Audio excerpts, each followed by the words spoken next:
Good afternoon, everybody. Steve Danello, your lay Catholic evangelist, or lay Roman Catholic evangelist, or whatever you want to call me. I'm trying to figure out a proper title for my ministry. And I've fiddled around for over an hour now, posting on my Facebook page different titles. Because technically I am a lay, because I'm a member of the laity. I'm not a religious, I'm not ordained an ordained priest or deacon or minister or brother. I'm just a lay Catholic, a lay Roman Catholic, who has some background, but I'm not ordained. So what do I title my evangelistic ministry? Because I am evangelistic, See, there's so many titles in Christianity that people get confused. I'm a Roman Catholic. I am not just a Christian. I'm not a Protestant. I am a Roman Catholic. A devout, rosary, scapular wearing, miraculous medal and crucifix wearing, devout Roman Catholic laity. So I go to a Catholic parish, and I have a Catholic priest as my minister, or pastor, or reverend, or whatever you want to call it. Not a pastor. I'm not. So basically, what do I call myself? Like, if I'm going to do this right and step up now, because I really feel like God is calling me to be more professional and do more. So what do I say? Like, do I call myself Steve Danello, lay Roman Catholic evangelist? Or Steve Danello, Catholic evangelist?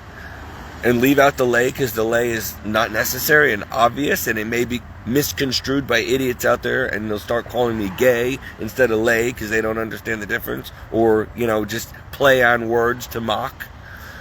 Should I call myself an evangelist, a Catholic evangelist, or just an evangelist because I'm Christian, period? I'm a Catholic Christian.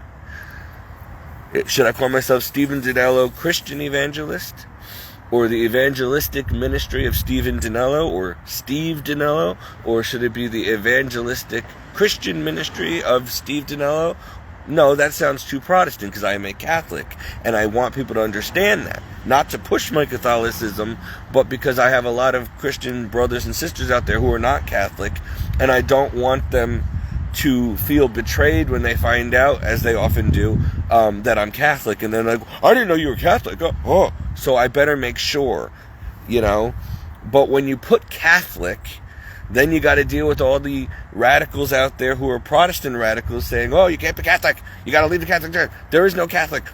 I'm just, no matter what I do, no matter how I slice it and dice it, there's always going to be not just somebody, but many people coming out of there having to put in their 2 cents and basically dividing and causing strife and division and fighting and confusion and all that, because that's just what they do, and then they call themselves Christian. Jesus wants unity. He wants one Catholic, and do you know what Catholic means? Universal. One universal Christian church that he founded 2,000 years ago, but for some reason, we've got like 56 million different churches now, and there's only one true church that was founded by the one true God, the Lord and Savior Jesus Christ. And this isn't like pick whatever God you want and pick whatever church you want, and that's not how this works. But we're never going to be able to bridge this gap properly between Protestants and Catholics that has happened 500 years ago. I understand both sides. I understand why people are Protestants. I understand, that there's a lot of bad things going on. Is that a wolf? It's a big dog over there. But look, this is just Steve Danello broadcasting from the beautiful trailer park. You want to see how beautiful it gets? Ooh. Live from Trailer 24, Brantford Mobile Home Park, Steve Danello. What a joke. But hey, You do what you got to do for the Lord. Not everybody's got a major platform. God expects us to do the best with the talents He's given us. If He gave me 1 talent or half a talent, sorry, my eye is really itchy, then that's all I got to play. That's the only card I have to play, and so I'm doing the best I can, sitting out here, trying to get some sun.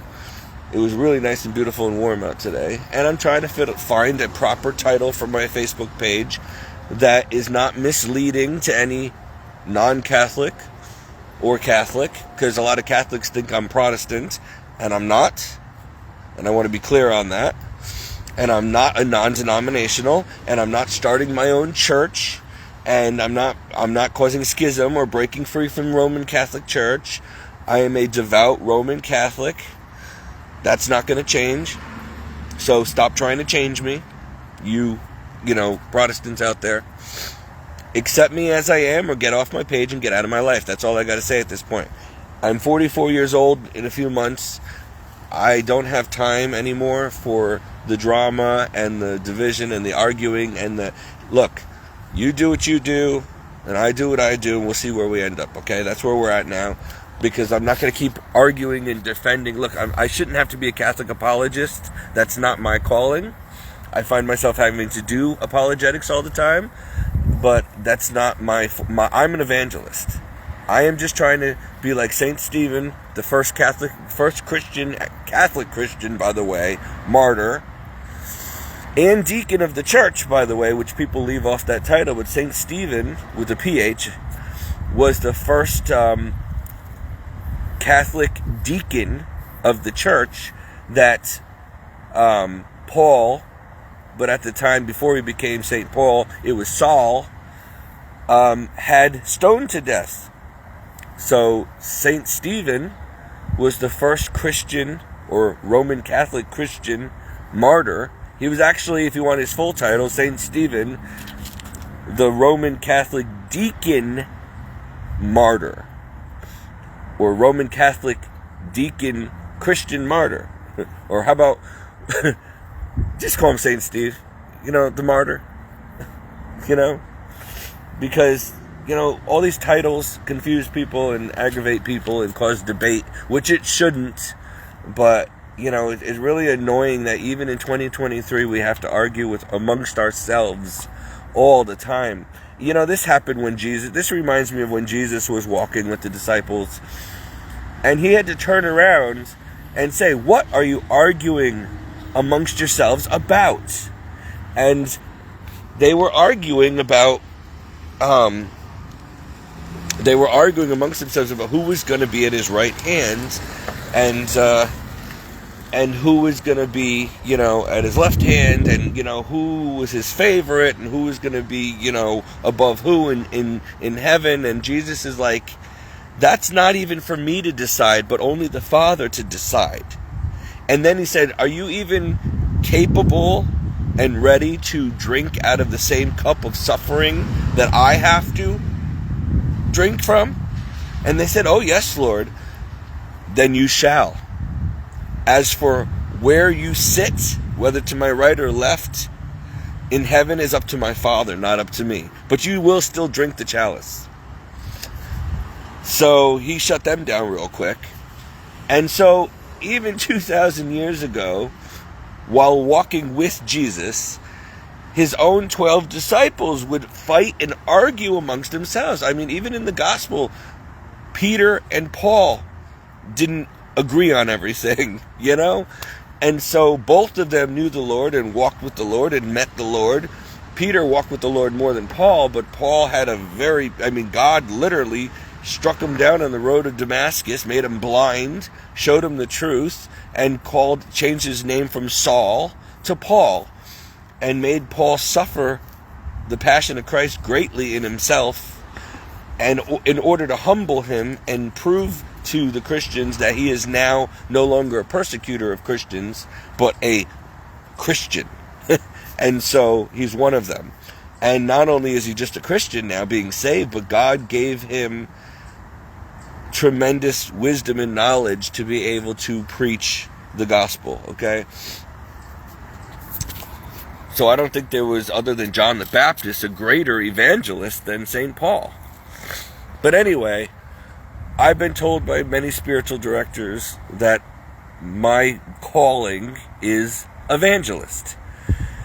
However, you don't hear of many evangelists in Catholicism because the Protestants have hijacked the evangelistic ministry, or the title evangelist, because that's what a lot of these people do. They become a Christian and they're on fire for Jesus, and all of a sudden they're a prophet, or they're an apostle, or they're a bishop, or they're an evangelist, or they're they can't just be a Christian. They can't just be a brother or sister in Christ. They can't just be a lay person. They got to make sure that they not only have their own ministry in church, but they have to make sure that they have just like the disciples were arguing amongst themselves. They wanted to be top dog. They wanted to be, they're drawing lots on who's going to be above who's going to be the apostle, and who's going to be the deacon, and who's going to be the, the laity, and who's going to, wash the dishes, and who's going to go with who, and, who's going to sit at Jesus' right hand. And the Lord's like, I am the head of my church, and you guys are arguing amongst yourselves. I will appoint in the right time who is going to do what. And then he gave Peter, he said, Peter, upon you I will build my church. Peter the rock. Upon this rock that I'm appointing to be the first pope and cornerstone of the church, I build my church. And I give you the keys to the kingdom. Whatever you bind on earth is bind in heaven. Whatever you loose on earth is loosed in heaven. He's saying that he's giving St. Peter the authority to judge and to forgive sin. Okay? And so he got the first papal authority. He became the first pope. Now, I don't want to argue with the non-Catholic Protestants, because they're going to say whatever they want to make up, but that is what that was, and that's why ever since then, Peter has always been associated with the keys to the kingdom, the keys of the church, and that's why the Pope has a symbol of keys, because he is a key holder. He is in charge of the church in Jesus' stead. So Jesus went to be back with the Father, and he's the true priest and true pope and the true authority of the church that he founded. But he hired, or rather delegated, the human authority on earth to Peter and the 12 disciples. And they became apostles after receiving the Holy Spirit. When Jesus left them, they were no longer just Jesus' disciples, as all believers and followers of Christ are. We're all disciples of Christ. But they also, the 12, became apostles, and they ended up having apostolic, like each one of them ended up having their own little church or their own ministry, and they were the head of their ministries, and they went out and started, they were the top of their ministry. So there's an apostle, and then there's prophets. Some people are prophets and apostles, but the apostle is at the top of any ministry, any church. For example, my priest, he's in charge of my parish. He's the apostle. I'm not an apostle. He is the apostle of St. Augustine Church. He's the priest. He's the head. He's the authority.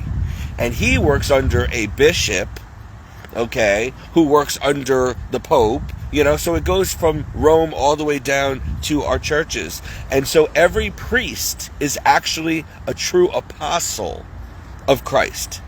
They have the authority. An apostle is above an evangelist. They're above a deacon. A deacon assists the priest. They're his right-hand man. St. Stephen was the first deacon of the church, of the first church. He was also an evangelist, and they martyred him. Saul martyred St. Stephen and had him stoned to death because he didn't like what Stephen was preaching, which was, you think I'm bad? You should go read about St. Stephen. He didn't sugarcoat anything. he got his information like I do directly from Jesus, and he said, listen, this is what the Lord said, and this is how it's going to be. Take it or leave it. No, I'm not. There's no ifs, ands, or buts. No gray areas. You want to go to heaven, then this is the way. You're going to do this. Take it or leave it. If you leave it, hey, enjoy your life, but you're going to burn in hell. You want to go to heaven? Then you better be a saint, and this is what you need to do, and I'm not going to argue with you, and this is it.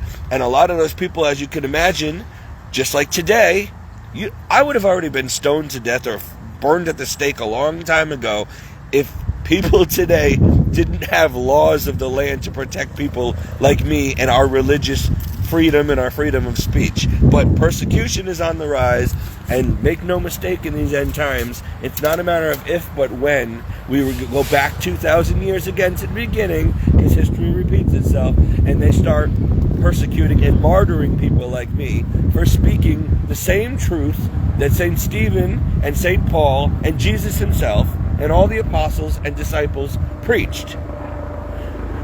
And so, 2023, here I am, and I have been given a gift by the Lord when I said yes. I could have just been a parishioner, a lay person, a lay Catholic, a lay Christian, and just gone to church and lived my life. But even as just a lay person, which I am, I still have gifts of the Holy Spirit, talents that Jesus gave me, and he expects me to use them, not bury them. Otherwise, I will be thrown into hell. And so I have different gifts and charisms of the Holy Spirit. Mine is evangelizing, which means I have the gift of public speaking and teaching. I'm not going to call myself a prophet, but I do get some prophetic dreams and visions. But I don't know if I'm a prophet, so I'm not going to take that title on, because I don't want to be a false prophet, because those go into the lake of fire. So if I'm wrong, then I'm going to go into, so I will never claim or take the title of prophet.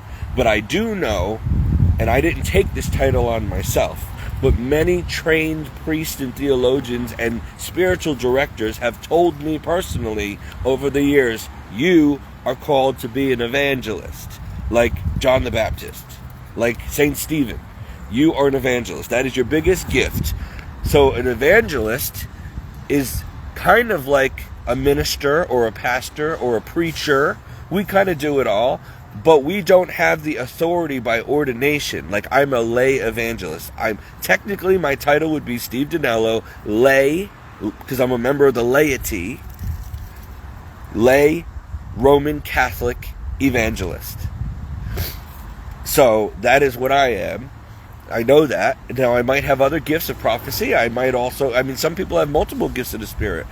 But I'm not, especially as a Catholic, where we have a strict order here. So we don't just hang up a shingle and say, oh, I'm an evangelist, so I'm just going to have my own evangelistic ministry and, all that stuff. I can do that, but it's not going to be necessarily recognized by Rome. But it's okay. But I'm not going to be making money off of it and all that other stuff.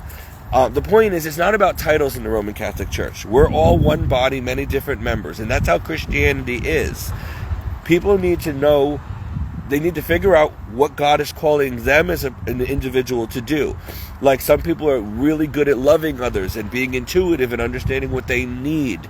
And so they're great caregivers, and they know how to spread the love of Christ. And so they're usually in the order of service. Like, their job would be to serve others. They're usually servants, like nurses, or, I don't know, just people who do, like, really intimate serving, like, really helping people. They have the gift of helps and of service and of humility and of self-giving.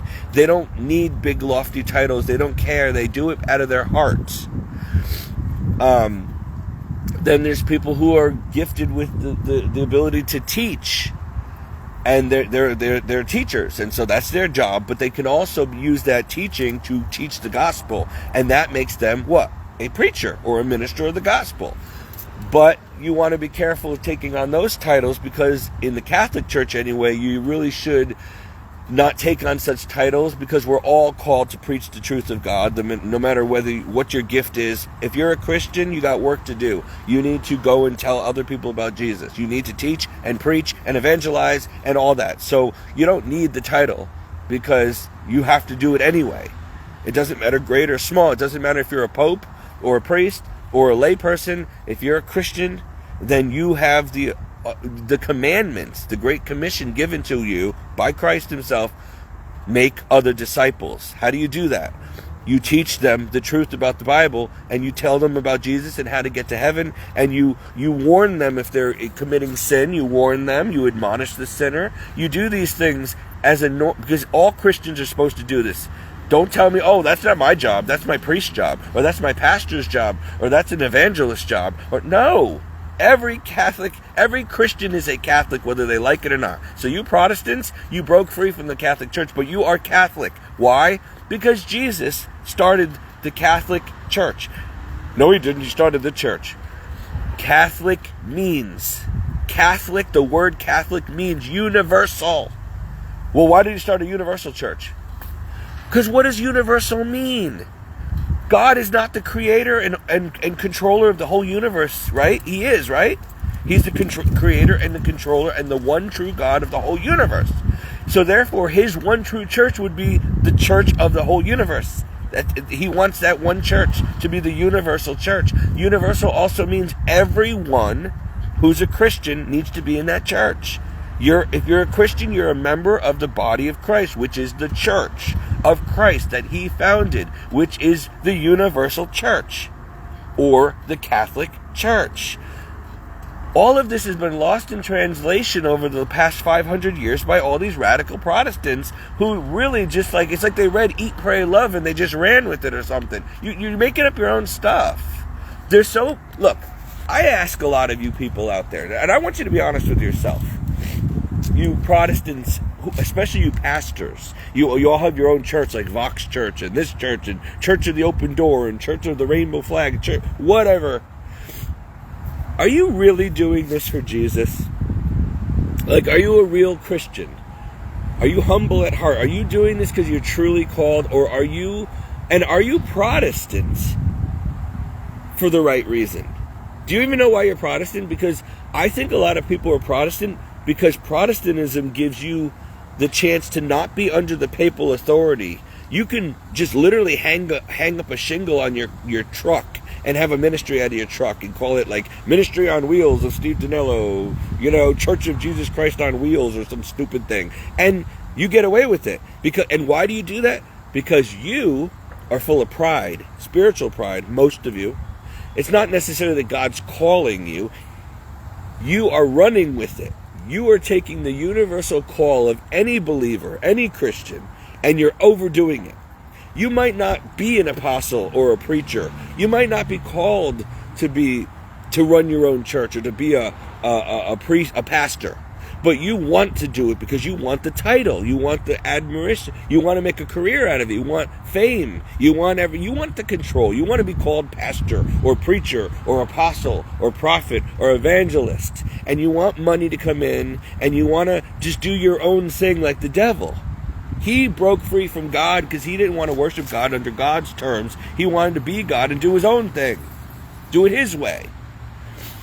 Well, a lot of Protestants don't realize the danger, which is why we call you heretics in the Catholic Church. You are committing heresy if your heart is not right, because you may not even realize this, but you are taking authority into your own hands and saying, I'm not going to follow the Pope or the Magisterium or the Holy See or, the church, the Universal Church, the Catholic Church. No, I'm going to make my own church. I'm going to run my own church, and I'm going to be the leader and the pastor. And everyone's going to come to me for their questions and for me to tell them what to do. And I'm going to be top dog, and I'm going to be the next St. Paul, and I'm going to be Jesus' right-hand man down here. And I'm going to create the title of my church. It's going to be the church of the, smashed up car. For all you people who have been in a car accident or something, come to my church. I feel your pain. I've been there, and the Lord saved me, and now I'm an evangelist, or now I'm a pastor. I mean, I'm not trying to mock. I'm telling you, this is what people do. They take the baptismal commission that all Christian believers are given by God to preach the gospel, to heal the sick, to raise the dead, whatever, but they take it 10 steps too far. And I'm not saying all of them, because some of them are called by God to do bigger things. But for the most part, most of us are meant to be the laity in the church, but still powerful, still preach, still do this work. Just maybe not hang a shingle out and open up your own building and start your own church. You see? But there's so many... Thank you, Lord. Too many chiefs, not enough Indians. That's what I just heard. There's too many chiefs, not enough Indians. And so a Protestant might say, yes, but the Bible says the harvest is plenty, but the servants are few. So I'm a servant, and I'm going out there to be a servant to reap a harvest for the Lord. Don't stop me. We need more servants. Yes, but you're not a humble servant. You can still be a tremendously powerful evangelical servant and just be a member of a church and not have to take on a title of prophet or pastor or priest or minister or whatever and start running. You don't need to be the alpha male. You don't need to be the alpha in the pack. You don't need to run the group. Okay? And so again, Peter and the apostles were arguing amongst themselves when Jesus had to say, what are you arguing about? And they're arguing about who God's favorite is. Jesus, who's your favorite one of us? Is it me or is it him? Who's going to sit at your right hand? Can I sit at the right hand of the throne of God when I get to heaven? And he's like, you have no idea what you're asking of me. Those positions are for the best of the best, and that means you need to suffer terribly. You need to be a martyr. You need to be persecuted, probably nailed to a cross upside down, like St. Peter. You're going to suffer a lot. The higher you want to be for all eternity in heaven, you want to sit at Christ's right hand, you are going to be like the next Jesus Christ. You had better be holy, like so holy you're like Swiss cheese transparent. You better be ready for a lot of suffering. And so he said all that in fewer words. He said, are you able and ready or willing or capable of drinking out of the same cup, the same chalice of suffering that I am going to have to drink out of? He's talking about being nailed to the cross and suffering his passion. And they said, oh yes, Lord, because they did not know that he was going to be suffering the passion. They didn't get it. When he was trying to tell them, I, the Son of Man, must be killed and raised from the dead on the third day, they're like, no, that's not going to happen. You're God. And he's like, okay, you're not going to understand until you see it. Trust me. I'm going to be killed for you. There's a reason. And I'm going to be raised from the dead to save you. To defeat hell and the grave. So they're all like, yeah, sign me up, Lord. I'll do the same thing. He's like, then you shall drink from the same cup as I do. Meaning you, Peter, are going to go through everything I go through then. But as for whether or not you still get to sit at my right hand or not, that's not even up to me. That's only up to God the Father, not me. And so, but you still will drink now because you ran your mouth. You asked to drink from the same chalice as I'm going to drink. Now you will. And you might still not sit at my right hand, but you're still going to go through what I had to go through now. And boy, did Peter. He ended up getting crucified upside down. So I'm telling you, be careful what you ask of God, because we all want to be God's mightiest servants down here. We all want to be prophets and evangelists and priests and deacons and nuns and popes, and we want to be like, yeah, we're best friends with Jesus. We're powerful. Everybody, look at me. I'm Steve Danello, the big, I got the Church of Steve Danello of Latter-day Yesterday Saints or whatever. Look at me. I'm making millions of dollars selling books. I'm the next Joel Osteen. Jesus loves me. Look how powerful. No. That's dangerous. That's called pride and spiritual pride, and that'll send you to hell. See, the Catholic Church knows all about this stuff and warns about it. The Protestants don't talk about this. You got to admire their passion, their fire for Christ, their zeal. We don't want to take that away from them. Every Christian should be so zealous for Christ. But I can't believe I'm sitting here next to a stinky garbage pail. It really stinks doing this ministry video. Dressed like white trash, because of course, I am white trash.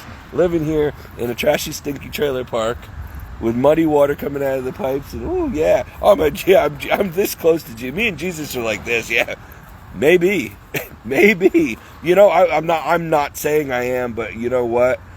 A lot of people think that because someone's very successful in ministry or famous or rich or well-loved, or maybe they're the Pope or a priest, that they're closer to Jesus. don't be surprised if you find out one day, and I'm not saying me, I'm just saying as anybody in my situation. I'm just making an example here. If the lowliest of the people like me, the biggest losers that everybody in this world thinks I'm a loser, because I'm like ministering out of a garbage can. Here's my church. Come on, guys. Come join my church. Here we go. This is the Church of the Yellow Dumpster of Steve Dinella Ministry. Come on in, there's plenty of room. Take a seat and listen to me preach. Come on. And then there's my... Oh, I finally got I got a parishioner, guys. Look. My first parishioner. Oh, there you are. Thank you so much for coming to my church. We're having service now. Here's some communion for you. Because this is the Protestant way of doing things. Here. There you go. See how much he eats that up? I mean, I'm not trying to be a jerk here, but this is Protestantism at its finest. And so, but at the same time, I'm rambling on here. I'm making a point. I might be closer to Christ because I am the biggest reject down here. I really have nothing. I'm poorer than dirt. I'm not complaining. I'm just saying I can laugh at myself. I'm not proud or arrogant or haughty. I'm being an idiot right now because I'm just laughing at my life. This is my life. It's nothing to be, and it used to be. See that used to be my house over there. See that blue trailer over there? That was me. It looked better when I lived there, but okay. But the point is, I'm still preaching, and then I'm gonna go to work soon, and I'm gonna make minimum wage, and I'm probably gonna wipe butts and clean up the house and do stuff that nobody else wants to do. Because it's way below their pay grade. But I'm still going to be a Catholic. Still got to do my job as a Christian and enable and encourage you guys to do this as well. Even if you got to sit in the middle of a freaking trailer park, freezing cold in shorts and flip-flops in November, and your church, your building is a dumpster, whatever. Now, that's what I'm trying to say. So people like me might actually be closer to Jesus than you would realize. Because Jesus came for the poor, the losers, the little Davids, the weak, the rejected, the sick. These are the ones that he uses and raises up to do mighty things. You gotta watch out for the wolves in sheep's clothing who are making money off of this, or who are really famous and they're selling millions of dollars in books and they're driving Jaguars and they got mansions, and that is not Christianity. That's Protestantism, but that is not true Catholicism. That is not what Jesus wanted.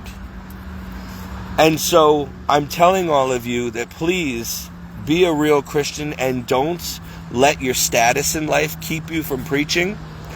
Read the Bible and see what Jesus wants you to do, and do whatever you can to save souls now. Preach. Who cares what you look like? I'm ugly and fat. Who cares? I'm sick. I got all these health problems. My liver's failing. I got heart issues. I got glaucoma. I'm still doing it from my cell phone from the middle of a trailer park. I don't care. It's got to be done. Someone's got to do it, right? If I become famous out of this, I hope not. But if I do, then great. That's because God exalts the humble, but he brings down the proud. So don't think that somebody's a better minister or closer to God or holier than thou just because they're famous or they have their own church or they're well recognized or whatever. I don't care if the Pope shakes your hand. Who cares? Most of them are so corrupt, they're going to be in hell before the rest of us. So it's not about status. It's not about looks. It's not about money. It's not about titles, people. But yes, I am trying to figure out, and I posted a bunch of them on my Facebook, what I want to officially call my Facebook page something. So I do have an evangelistic ministry. If this person drives by one more time, I swear they're like, what is this idiot doing outside in the cold, sitting here with a phone talking to himself? Hi. Actually, shush. There's a couple of them. Yeah, somebody's saying that they want to get. We're putting one right here. So they already picked them out, but it's going to be beautiful, and they're going to put it right there. That's the next one that's coming. So you might want to call the park and say, hey, because this is the only slot that I think is left, and then there's actually one other. You don't want to be back there. Okay. But if there's one that's squished in between, and they're going to put one there, but the neighbors are paying, which is why nobody bought it. We're all cool over here. Do you know about how much they're going for? That's the problem right now. Everything's triple. So even a brand new one, and it's going to be brand new, and it's probably going to be not top notch, but middle way. It's probably, if it's a 2-bedroom, 1-bathroom, 2-bedroom, which I don't know why. First of all, you really want 2 bathrooms. Yeah. Okay, but if they're always selling 2-bedroom, 1-bathrooms in here for some reason, which is stupid, you need 2 bathrooms. Yeah. But that's what they did, and that's why I don't want that one, because I'm like, no, I need 2 bathrooms. Because we don't even have it here, so use it as a commode. But that one's going to be a 2-bedroom, 1-bathroom. It's going to be beautiful. It's probably going to start at $89,900 minimum, but maybe even 110. Do they have any of the older ones for sale? Not right now that I know of. That one just sold for a steal. Yeah, that blue one, I yeah, and it was awesome. In 2 years, we have property in Lake George, so in 2 years, we're going to move to Lake George. So we want to get something that we could pay off in the 2 years, and maybe do they let you rent them out, or does it have Well, to here's be the thing: family? if you get a brand, no, you can't rent them out. You got to sell it. You got to own it. You got to live here. That's the problem. They're very strict here. But can you have family live here? Only if they're on the lease. They got to be approved. They got to be, and they got to live in there. But you can't rent it to family. Gotcha. So you'd have to sell it. But it's easy to sell a new one, not an older one. Right. And the older ones, like our roof's leaking. I mean, it's constant upkeep. So you want to get a new one if you can, because it's worth it. You're gonna have a mortgage and stuff, but it's easier to flip when you want. Right. And these things are so beautiful now. They're like houses. You're not gonna know you're in a trailer. Like these, you know you're in a trailer, but if you get even those, don't be fooled by that. That one is that one. That blue one used to be mine. Okay. Then they sided it and put a roof on it to make it look like it, but it's really that.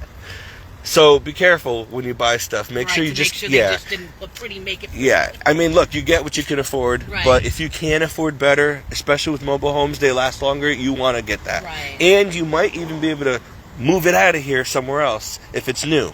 These ones can't be moved anymore. They're so rotted underneath, they'll fall apart.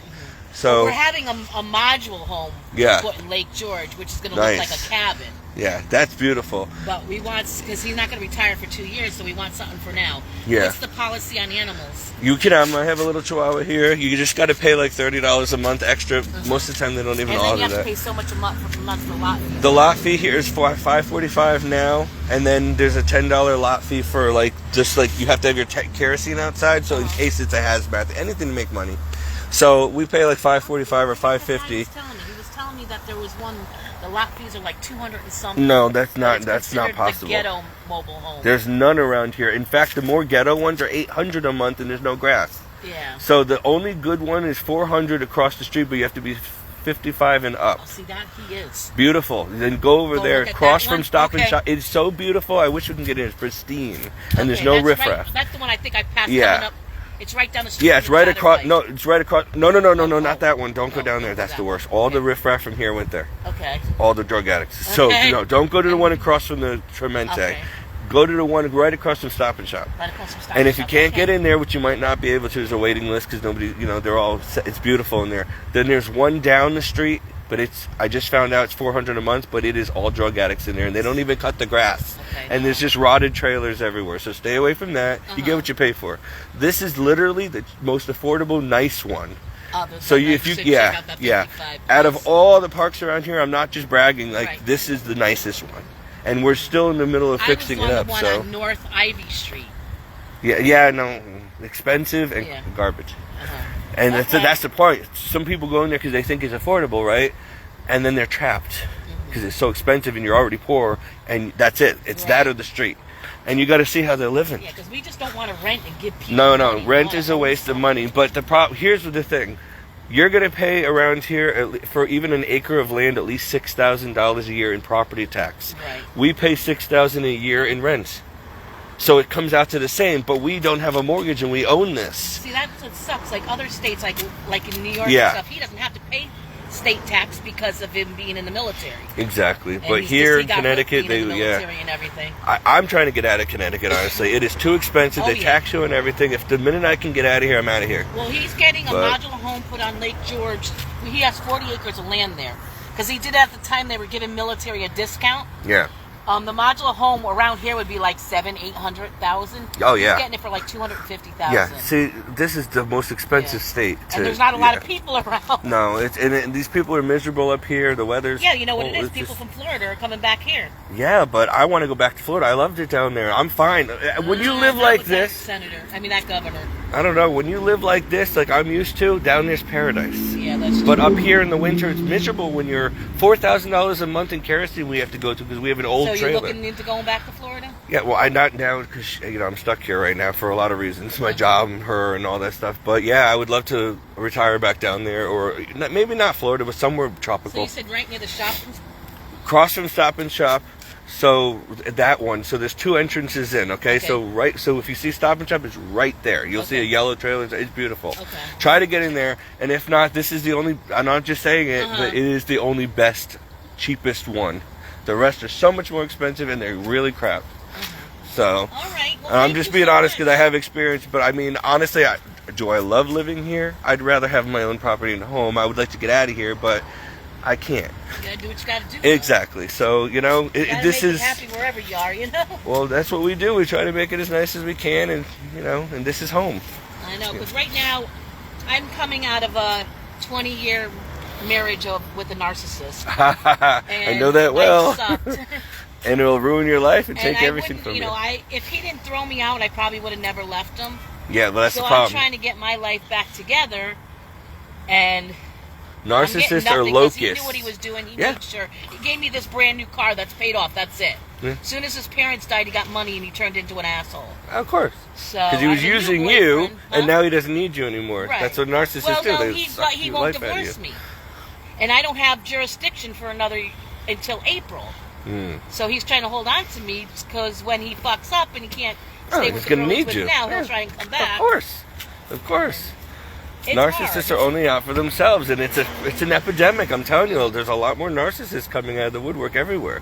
Yep. And I work for Uber because I can't stand up all day long, so I do. That's how I am. I only work part-time because I can't. The thing is, I'm on Husky. Me too. So you either have to get a job making $100,000 a year, or you can't make more than $400 a week. Yes, I make only $3, and they're telling me I can't afford fuel assistance. I make less than $18,000 a year gross. Yeah. Gross, and I only make $10 after taxes. What do you do for work? I do like in-home care for like minimum wage. I'm a homemaker companion. I do CNA work, but no, I don't. I don't want to damage my. I can't even afford the gas as it is. Yeah. Somebody actually had to give me that car because my car broke down. So and that's an old. It's got a lot of miles on it, but it's beautiful. But yeah, I don't want to. It's tough, but you gotta do what you have to do. It is. That's what I'm like. I can't have animals with my mother. I can't do this. No. She thinks I'm a kid. She makes and I'm like, I gotta get out of there. Well, this is not bought yet. I heard it's ordered. I heard it's beautiful, and it's ready to go. But it's probably gonna be. But if you're leaving anyway, then you pay a little. You might have to pay about $800 a month with the mortgage and the rents. Right. Well, the utilities about $1,000 a month. He gets the VA loan, so it's okay. Good. I mean, we actually here, for our own reasons, end up paying about $1,200 a month, and we don't have a mortgage. But that's because of actually went down now because she don't have a car anymore. But the home insurance and then all her other bills, and she takes care of my sister. But I was surviving on about $800 a month a couple years ago when I lived there, and because I paid it off. You lived in what, that little blue one? But it was the blue one. But it was disgusting inside. It collapsed on me. I was living in shambles, like a shed. There was no walls to the bathroom. It was just wires hanging. The thing was gutted. It was a shack. I've been so poor. It was a roof over my head. It was cold and damp, and there was bugs and rats, but I did what I had to do to survive. It was that or the street. So did they fix it up now? Or? They did after I sold it, but this is it's not the outside, the inside, but this is Taj Mahal compared to what I was living in over there. So I'm not going to complain. Right. And I wanted this one, and I could have gotten it for $6,000 because he was my friend, and he died, and the family wanted to just get rid of it. But then they decided, when I finally got approved, they were going to sell it for like $30,000. It's to some kid who just went in there and dealt drugs out of it, got kicked out. And then they went to somebody else, and he ruined it. He left a cat in there, and it peed in the place, and I couldn't get the smell out of the place. It was so bad. I'm like, I wouldn't take this for free at this point. So somebody bought it? Yeah, they bought it, and they flipped it, and so they're happy now. She works at Stop and Shop. Mm-hmm. So But yeah, I could have had that for $6,000. See, that nice, and then redo it. It wasn't meant to be. Yeah. It wasn't. I wouldn't have had the money to redo it. I would have lived in it the way it was, maybe just some paint. Yeah. But the guy kept it the best he could. He was poor, but he died of a heart attack. And he was my friend, and so I would have loved to have had it. He would have loved for me to have it. But the family was trying to make money, Yeah. So they went from, just take it, whatever you want. We want to get it off our plate, to, oh, this is worth $30,000? Ah, so they sold this. Yeah, exactly. And I'm like, but I have the money now. It took me weeks. Well, sorry, we just sold it for $30,000. I'm like, but I needed it. I told you I needed a home. Right. Like, that's all I could afford. And then you got this one? Well, I moved in with her because I couldn't afford to live on my own anymore. Is that your mom? Yeah, kind of. Well, kind of. She kind of adopted me. Gotcha. We were best friends because I was taking care of her when I lived over there. Right. And then I went to seminary, sold that place, went to seminary for 6 months, got run out of there for being too traditional. And then I ended up back here because I had nowhere to go. I was on the street. I sold everything. Took a vow of poverty. I had nothing. Right. I went from being in a religious order of poverty to nothing. And then how do you start your life after that? So that was the problem. You just got to try and keep positive, that's all. Yeah, well, God got me through. Try to be happy with what you have. There's people who have worse. Well, this is all I have left. It's not even mine, but it's... Like when people see me driving around, it's like, oh, you got it's a beautiful car. I said, this is all I got for a 20-year of a narcissistic relationship. If this wasn't paid for, I wouldn't be able to afford it. No, it's gorgeous. I could never afford that Buick. Yeah. And that thing is as expensive as a Mercedes to own, and I didn't know that. I tried to get the cheapest one. And then I go on free cycle, all that to get stuff and everything. But I mean, let me go check that one out. And see call the park is called School Ground Acres Mobile Home Park, and just ask them, if tell them you're interested, get a figure, You're not going to find cheaper rents around here in a safe place. Right. So you want safety, because trust me, if you end up with these drug addicts, you will get broken into or mugged. Like they kept trying to crowbar into our places. When I was in there 2 a.m, it was bad. Cleared out yes, now it is. That's why I'm saying. Otherwise, I would. Controlled at all? No, they won't. All the parks are a risk. That's just how it is. Because the kind of people it attracts. Unfortunately, but we finally got them out, and that's why these spaces open up, because they end up getting kicked out. But they all moved over there. Yeah, the one that. So the big one we call 8 Mile down there. So don't go to that one. All right. I have a friend there. She's got a beautiful brand new trailer, but she's like, I can't stand in here. These people. I'm like, she's like, I'm stuck, and I'm like, I told you. Can't she move her trailer here? No, they won't let her. So I'm like, well, whatever. I warned her she could have come here. Yeah. But she wanted a brand new one, and she wanted a big one. See, I'm not worried about brand new. No. So, but you might want to ask her. You know what? Actually, this one was just refurbished. He was my friend. My friend, he died of cancer, and then they refurbished the whole thing inside and out. He told me he's going to be selling this soon. Okay. His name is Carl, and he's actually a manager of the park. So, and that's his car there. Right. So you might want to ask him if he wants to sell that. Okay. It's beautiful inside. It's totally revamped. Yeah. Oh yeah, it's absolutely. And it's a corner one. This one, no, this one right here, the gray one too. Okay, because that's what we have. Yeah, free parking, 2 cars, and that's a 2-bedroom, and so this one is kind of small, but look, it's cheap. 2-bedroom, 1 bathroom. Yeah. Okay. Or it might even be 1 bedroom now. I don't know what he did inside. Wow. I don't know what he did inside, but 2 bedrooms. yeah. But ask. Just the best thing to do is ask around or go on Zillow and just keep an eye on it. On there, plus getting anything popping up. So I figure, let me go look around and see what's out there. You're not going to get cheaper than this, unfortunately. I've been looking at houses, but with the property taxes and the mortgages, you can get a cheap house if you want to live in where you're going to be risking your life just to go to the mailbox. Yeah, and right now the houses have dropped a bit, but they're still almost triple what they should be. And for garbage, so, and it's the taxes. That's why people are leaving this area. The taxes are killing us. On top of a mortgage, on top of interest, on top of the price of groceries and gas and everything, you can't afford. Even here, we're stuck because we're paying $1,200 a month with everything we got going here in this. I could have had a beautiful home for $1,200 a month. Yeah. But this is what we have, and that's just what it is. So we can't. Where are we going to go?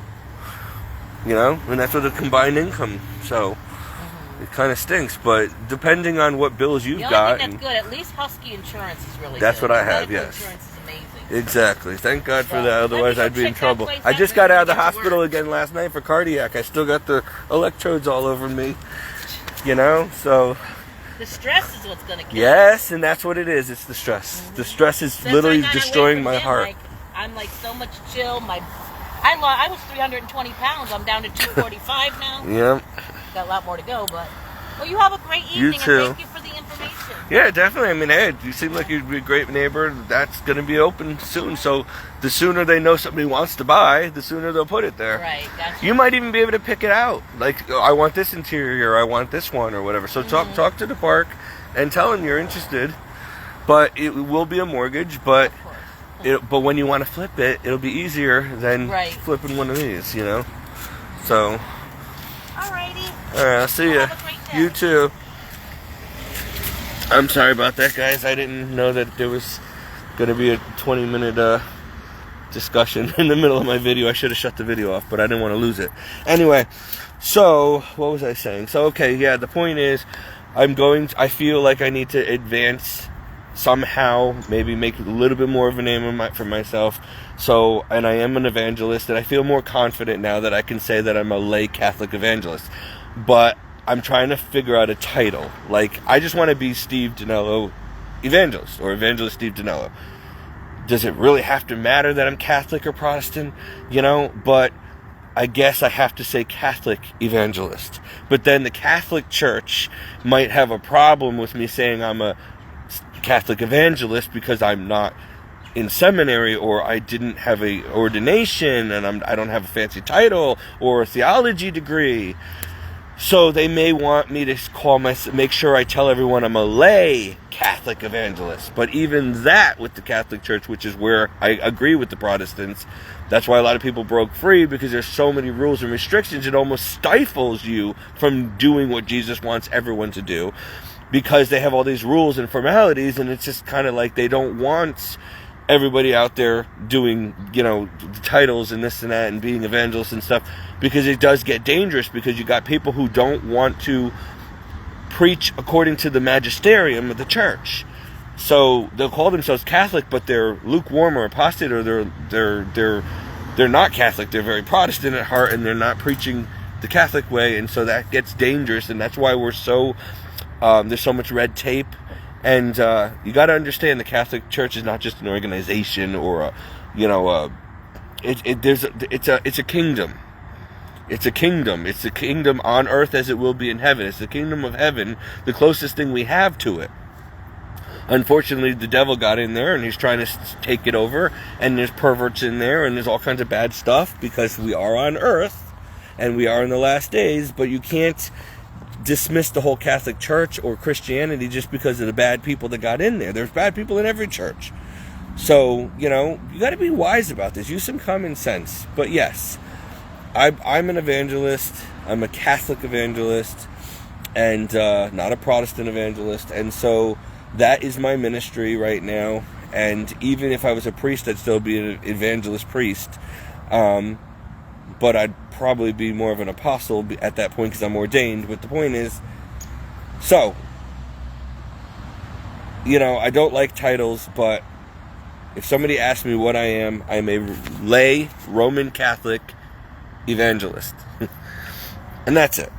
And I'm sure there's going to be someone with a college degree or a theologian degree or whatever, someone who's ordained is going to have a problem with that, and just be like, dude, you're just a Catholic. You're just laity. Don't use a title at all. Well, that's fine. But, you know, so I don't know. But people want to be able to go to somebody who's confident and sure about their faith and knows what they're talking about, right? And I can't go back to school because I can't afford it, and I can't wait to become a theologian with a title and a degree on the wall and, you know, papal approval to do this. Otherwise, I'm never going to be able to do what I work for Jesus first. I'm a Christian first, okay? And so, yes, I'm a Catholic, but I'm a Christian, period. And my allegiance is to Jesus. And he gave me certain gifts and charisms, and he wants me to use them. And since I have a big mouth, it's great for teaching and preaching, and you're rebuking and edifying and all kinds of stuff. And because I used to be an actor and I'm a character and charismatic and, a lot of energy, high energy, that also helps me in ministry and getting people attracted to what I do and to the Word. So I'm good at leading people into the church, into Christ. So these are things that Jesus is going to judge me for on Judgment Day if I don't make good use of these gifts of the Holy Spirit, these charisms. He's given me wisdom and knowledge like Solomon. I got to use it to teach Christianity to people and to bring people to Christ. Otherwise, I'm going to be in big trouble on Judgment Day because he gave me a great gift. And if I don't use it, now it would have been probably better put to use at a higher level or a bigger platform had I been a priest or a religious, but I'm not anymore. So therefore I have to do what I can as a bottom of the line, just lay parishioner, a lay Catholic parishioner, member of the laity. No big deal. But you know what? I can reach a lot more people this way than I probably would have under all the restrictions of seminary and of the church or the religious order. So that might have been the plan. That might have been part of the plan, that the Lord brought me to seminary to show me why he doesn't want me to do that, because the church is cracking down on people like me. They want to defrock priests like me. They don't want people. The church is unfortunately becoming apostate and modernized and progressive and heretical in many ways. And so people like me who are on fire for the true Jesus Christ and the true magisterium, and we are traditionalists and conservatives, they don't want us doing this. So I have freedom. In other words, I suppose the Pope could, excommunicate me if he really wanted to, but if he doesn't do it, he has no grounds to do that. I'm not doing anything that breaks God's laws, so it wouldn't be valid if he did. But being a lay person, I have more freedom, technically, than I do if I was a priest, because a priest has to answer and obey the bishop. It's kind of funny, and no coincidence, for good and for bad, depending on how it's used, that one of the biggest first things that you have to do when you become a religious is agree to be obedient. You take a vow of obedience to the church, to your formators, to your superiors, to the priest, to the bishop, to the pope. And so being a Catholic religious, like a brother or a nun or a priest or a deacon, you are bound by obedience. I never took any vows of obedience to anyone over me like that. So I can run my mouth a little bit more free and liberal, and God is more free to use people like me than he can use. He should be able to use more people in his church, but because the church is going apostate and literally defying God, he's now reaching out in these end times to lay people like me and you to get it done. And the priests are going to suffer terribly on Judgment Day for not doing this. But God is not, he's not going to be mocked. If he can't count on his priests and popes and nuns and brothers to do this, then he will find someone else less qualified, and he will qualify them. See, God doesn't qualify the called. God doesn't call the qualified. He qualifies those he calls. So he can take anybody. He can take me out of a dumpster and say, you are going to be the next pope. And I'm like, the heck I am. Yes, you are. It's like, okay. And God can do it. And that's what he looks for. He looks for people that are like the little Davids, the hopeless ones, the losers, the ones that nobody would ever think would amount to anything. Right now, I'm the village idiot. I'm just a big talking, I'm just a, who's whistling? The dog learn how to whistle now? I am just a nobody who preaches Christianity, the Bible, and my Catholicism to the point of what I know. I'm not a theologian or a priest or whatever, otherwise I could teach even better. But I tried, and the church shut me down for being too rigid, too traditional, too Marian, too whatever, and tired of repeating myself. They don't want people like me or Mother Angelica or Bishop Fulton Sheen or Father Altman and Father Calloway and, people like that really anymore. They want people who are just going to obey the new magisterium, the Pope Francis type people, Liberals. They want liberal, modernist progressives. And I am not. I am going to do this right by Christ, or I'm not going to bother doing it at all. And so people like me will be persecuted and killed and silenced eventually, just like they did to St. Stephen and St. Paul and anybody else who would not conform to the ways of the devil in this world and society.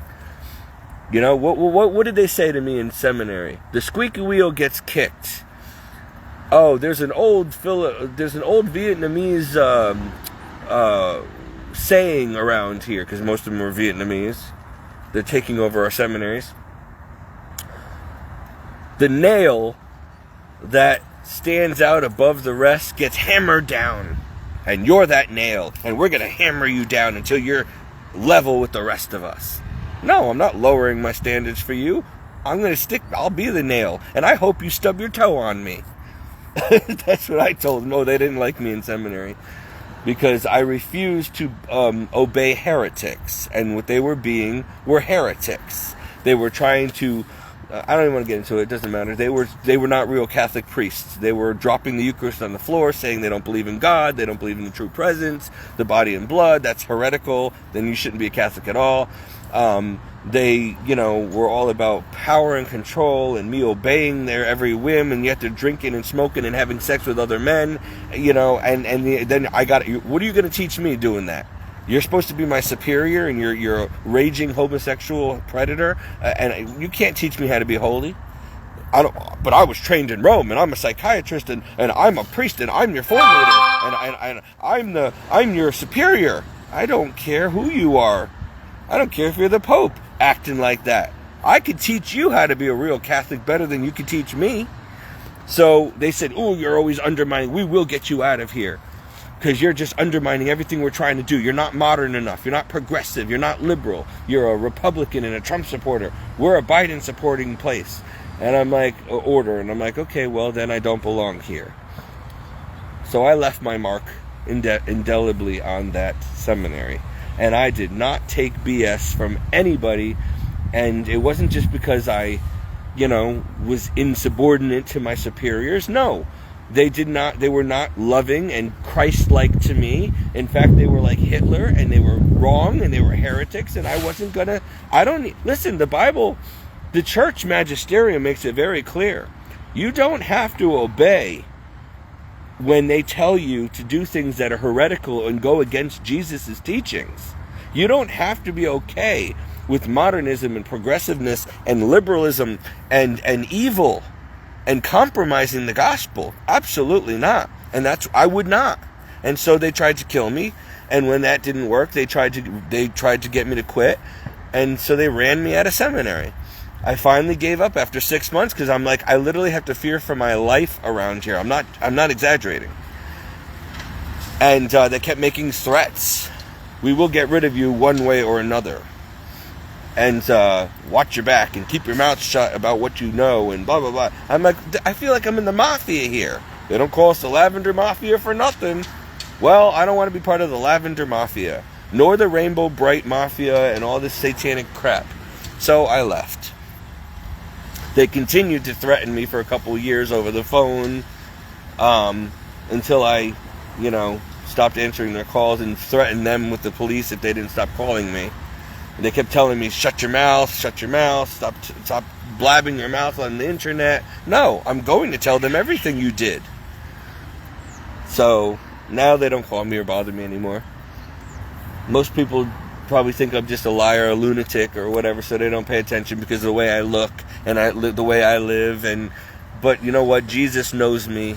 And he knows I'm speaking the truth, the whole truth, and nothing but the truth. And he's my Lord and judge, nobody else. And he's the one that's going to judge me on Judgment Day, nobody else. So I'm living for him. Whether it's shabby or not, I'm living for him. And I'll die for him if that's what it takes. And so I need to be an authentic Christian, an authentic Catholic Christian, or I'm not going to go to heaven either. So what good is it? And I want to go to heaven after this hellish experience on earth.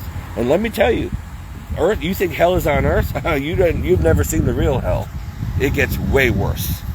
So trust me, people, you want to be a real, authentic Christian, preferably a Catholic Christian, an authentic Catholic, not a lukewarm, hypocritical, apostate, pew warmer, as most of them are. You need to be on fire for Christ, die hard or go home. Die hard or go home. That should be the church's motto.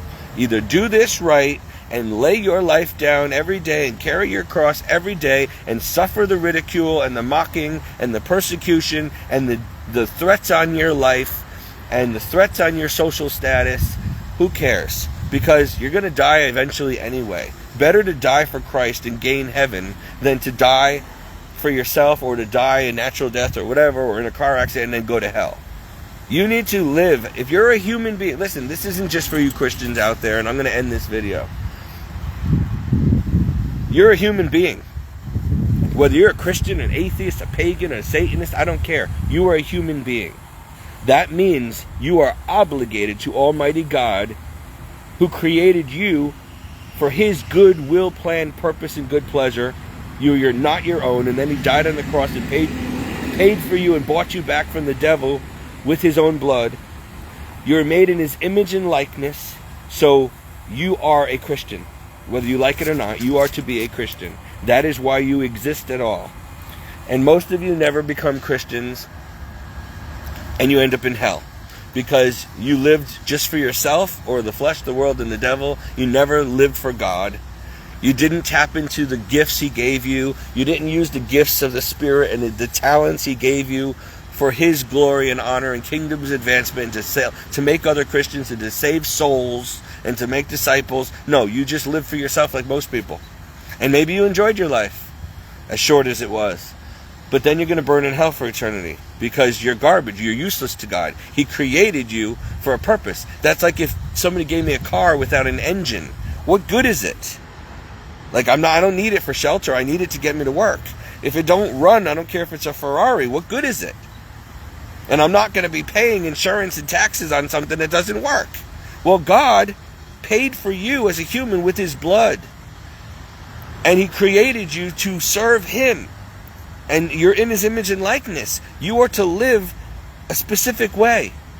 And so when you don't do that, and you don't realize what it means to be a human being and a Christian, and you don't get it, then you're useless to Him, because you're not living for Him and for neighbor. You're living only for yourself and the devil by default, and you're going to go to hell because you did not fulfill your purpose for being born and created. And not only were you born and created in God's image and likeness for His good pleasure, to come to know, love, and serve Him, but you were also given gifts as a Christian through your baptism, talents and gifts that are to be used for ministry, to be used for the church, to be used to glorify God.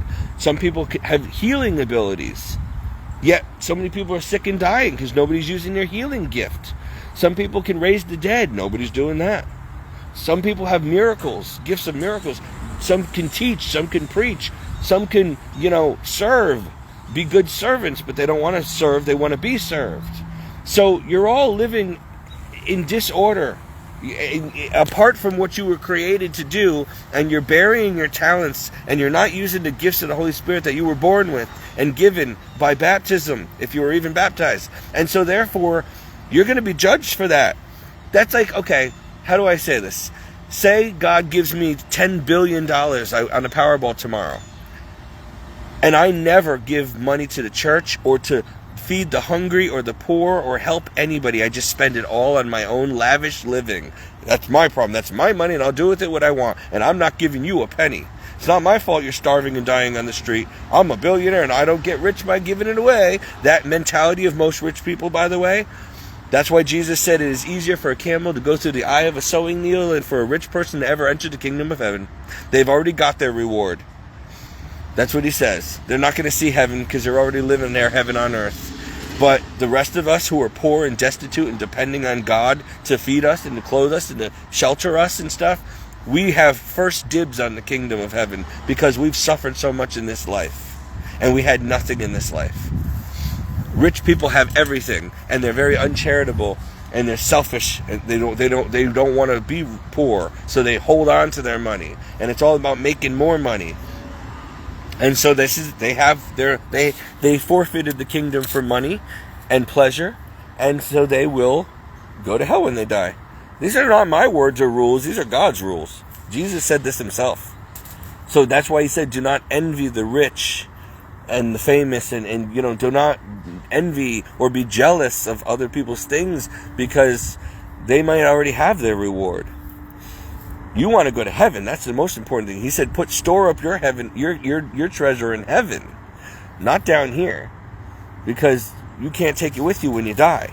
But if it's waiting for you in heaven and you get to heaven, it's going to be there waiting for you for all eternity. So, anyway, I posted a lot of different titles on my Facebook page. Please help me pick the right one for my main profile pic, my main Facebook profile photo. Whether it's Evangelistic Ministry of Steve Dinello, or Catholic Evangelistic Ministry of Steve Dinello, or Steve Dinello Catholic Evangelist, or Catholic Evangelist Steve Dinello. I don't know which way to phrase it, but I would like to start my lay ministry and make it a little more professional and cleaned up, starting with my face one day. And so I want my page to be official so that people know what I am, that yes, I am a devout Roman Catholic, and and my gift is evangelism. And so if you don't like that, get off my Facebook page right now. If you're going to be a Protestant and give me a hard time because you found out I'm Catholic, get out. I don't do that to you. Don't do it to me. I don't care if you're Protestant or Catholic. Jesus might. I don't. All I care about is, are you a Christian? If you're a Christian, you're family to me. We believe in the Bible. We both love and serve Jesus Christ. That's all that matters to me. I'm not your judge. So don't be one of those Protestants who go and say, oh, you got to stop being Catholic. I don't like you. I'm not going to be on your page. I'm not going to associate with you because you're a Catholic. But I'm still a Christian. Whether I'm a Catholic Christian or a Protestant Christian or I'll wait.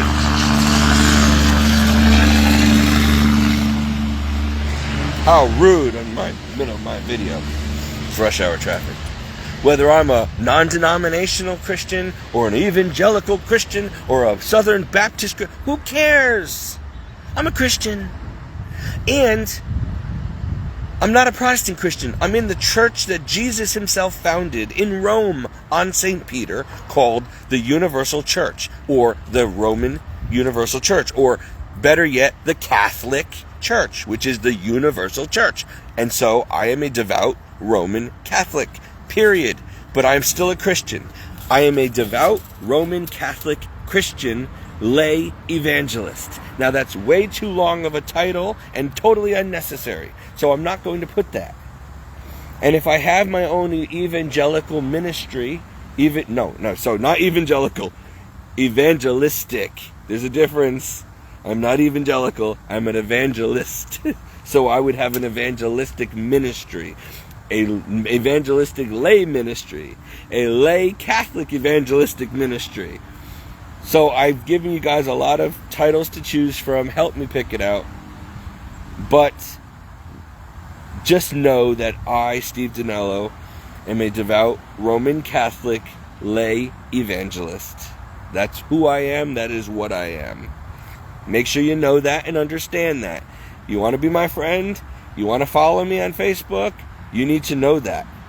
I think that my numbers are going to go down now because there's going to be a lot of non-Catholic Christians who are going to be upset to hear this and feel betrayed because I didn't make it clear, as if it wasn't already clear, that I'm a Catholic. But I am. And if you got a problem with that, hit the road, Jack. That's your problem, not mine. Your opinion of me is none of my business. I only worry about what Jesus says for me to do, and that's what I do. But I serve Jesus too, and he told me to leave the Catholic Church, and he told me I'm an apostle. Well, if Jesus told you to do that, then I suggest you do what Jesus told you to do.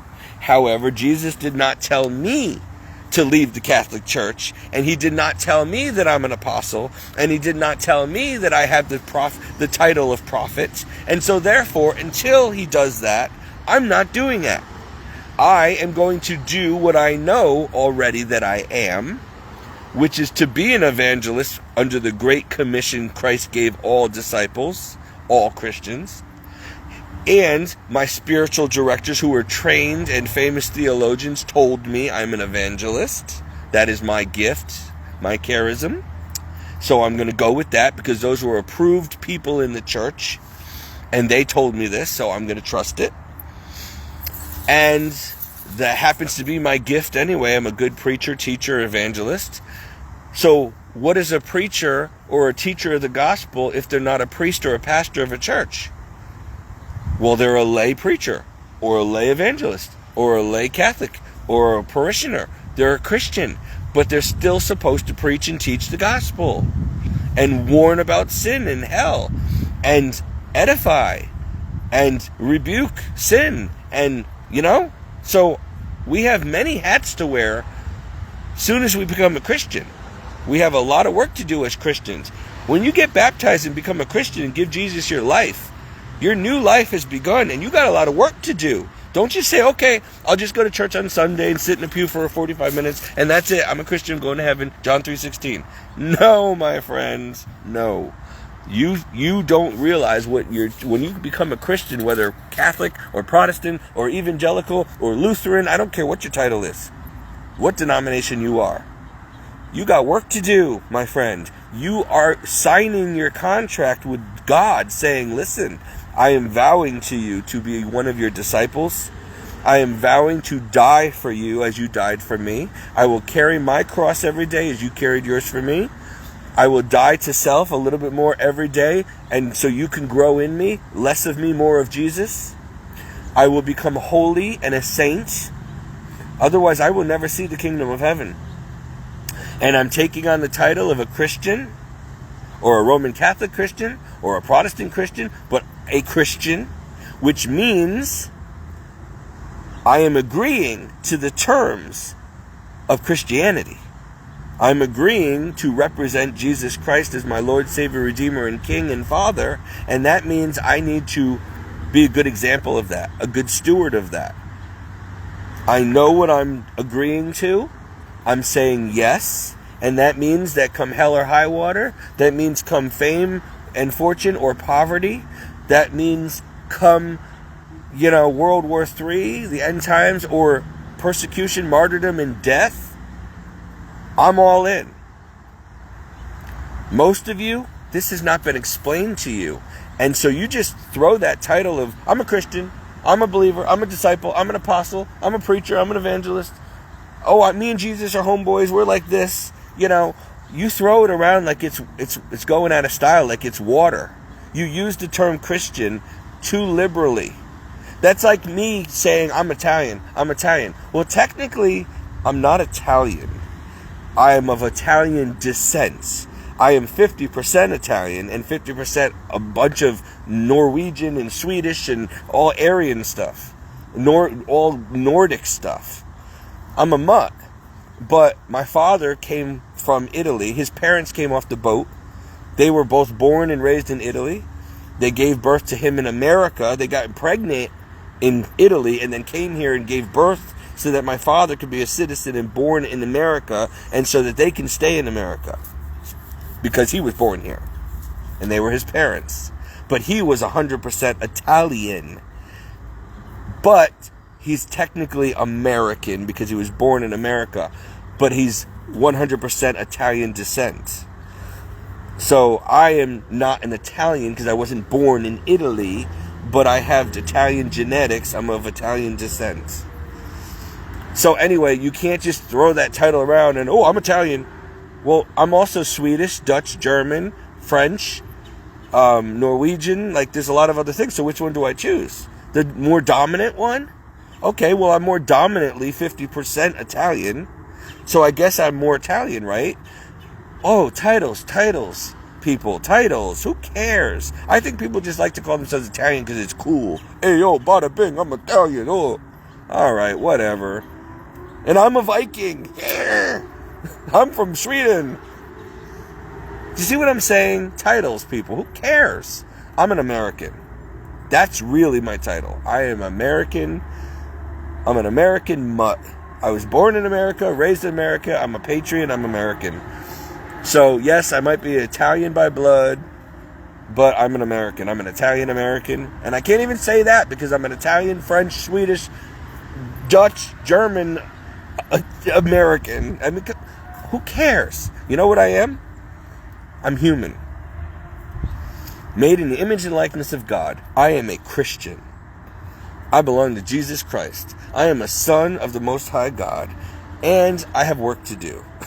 I am a Roman Catholic Christian. Child of God. That's what I am.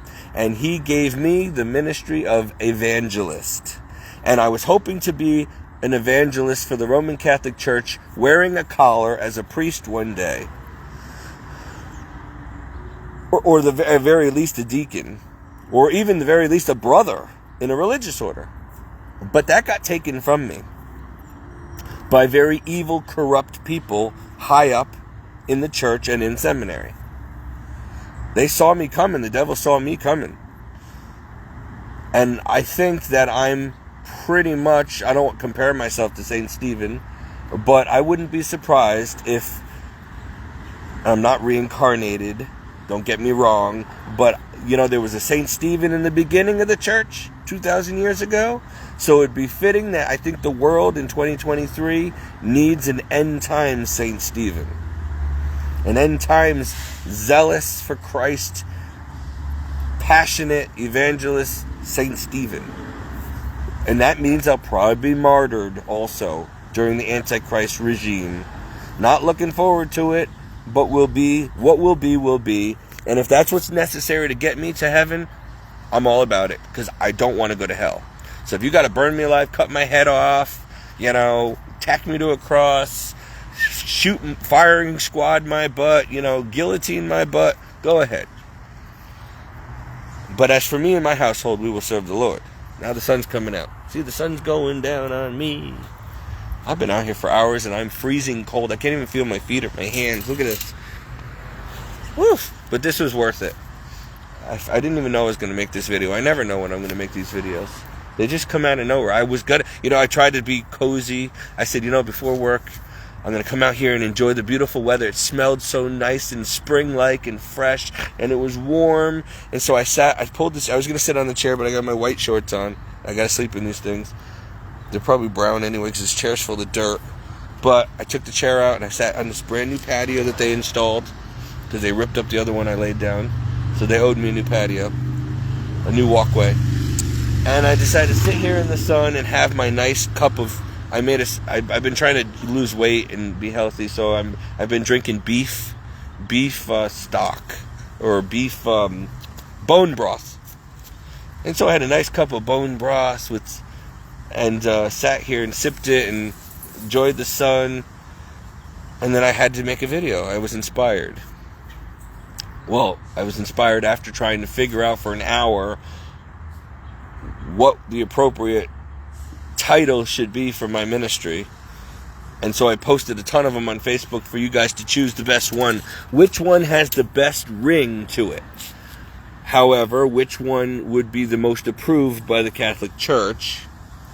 And which one's not misleading, making people think I'm a Protestant and not a Catholic? Which one sounds the most legit and professional? Sometimes you don't need a long sentence. Sometimes short and sweet is to the point. I believe in short, sweet, and to the point. So you guys choose. What do I make? What do I call my ministry? Is it Evangelist Stephen Dinello? Is it Lay Catholic Evangelist Steve Dinello? Is it Lay Roman Catholic Evangelist Steve Dinello? Is it Roman Catholic Evangelist Steve Dinello? Is it, just Steve Dinello's ministry? Is it Steve's Roman Catholic Evangelistic Ministry? You see what I'm saying? I don't know what to call it. But I do feel like God is going to be promoting me to a bigger audience soon. I think he's going to be putting me out in the world soon. I have a feeling. And it's been prophesied for years now over me. So I need to be ready. I need to tell, people need to know who I am, what I stand for, what my gifts are, what I'm bringing to the table for Christ. And, you got to be confident. You got to be sure. You got to know what you're talking about. And you got to be called or anointed by God. And then when the doors open, he's going to push me through it really fast. Sometimes those doors are like elevator doors on the 99th floor. And he pushes me out like Tower of Terror in Disney. He's got a sense of humor. Little did I know, he had a bungee cord attached to my underwear. So just when I'm about to splatter, boing, I get bounced back up. Whew! Saved me at the last second, Lord. Thank you. I got a wedgie for life, but thank you. Anyway, so you guys choose. I haven't lost my mind with all these crazy things I put on Facebook. I put them there for a reason. I want you guys to kind of vote on it and tell me which one says it best. Okay? Okay, I've talked enough. I'm frozen. The sun is going down. It was nice 60-degree sun, and now it's like 30 degrees out here, and I'm sitting here in my pajamas with bare feet, flip-flops, in the middle of November, in the trailer. Oh gosh, all the neighbors are coming home now. They probably think I'm looking. They probably, well, look at us. There we go.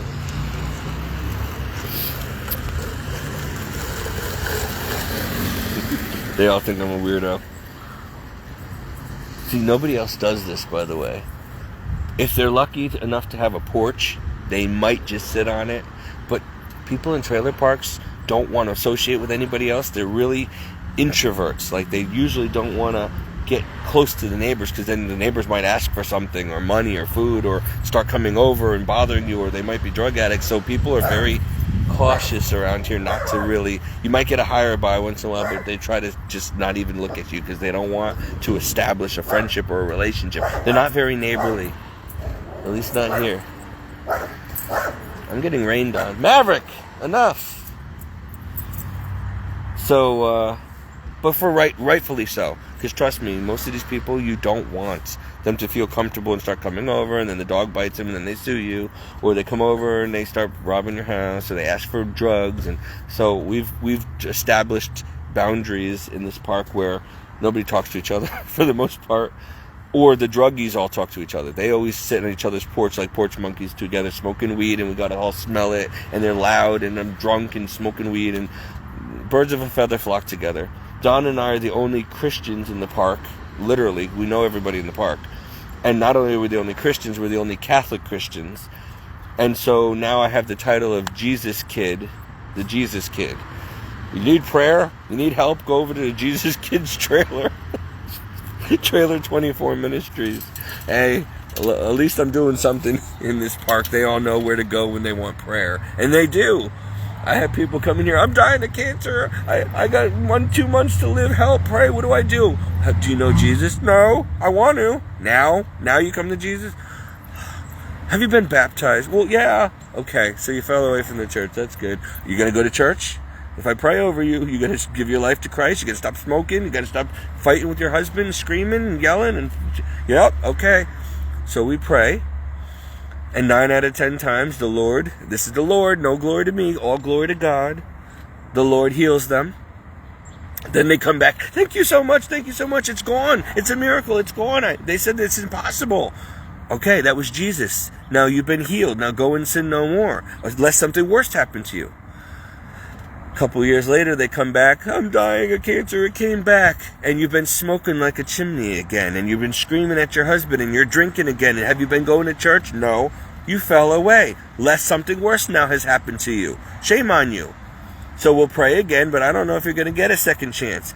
So what we do is now I have to pray with them the Chaplet of Divine Mercy and make sure that they go to a priest and go to confession and get their last rites and all that done if they're Catholic at all. And the problem is most of them are not even Catholic, so you can't even get the sacraments that you need to guarantee you to get to heaven when you die. And so now you really are in trouble.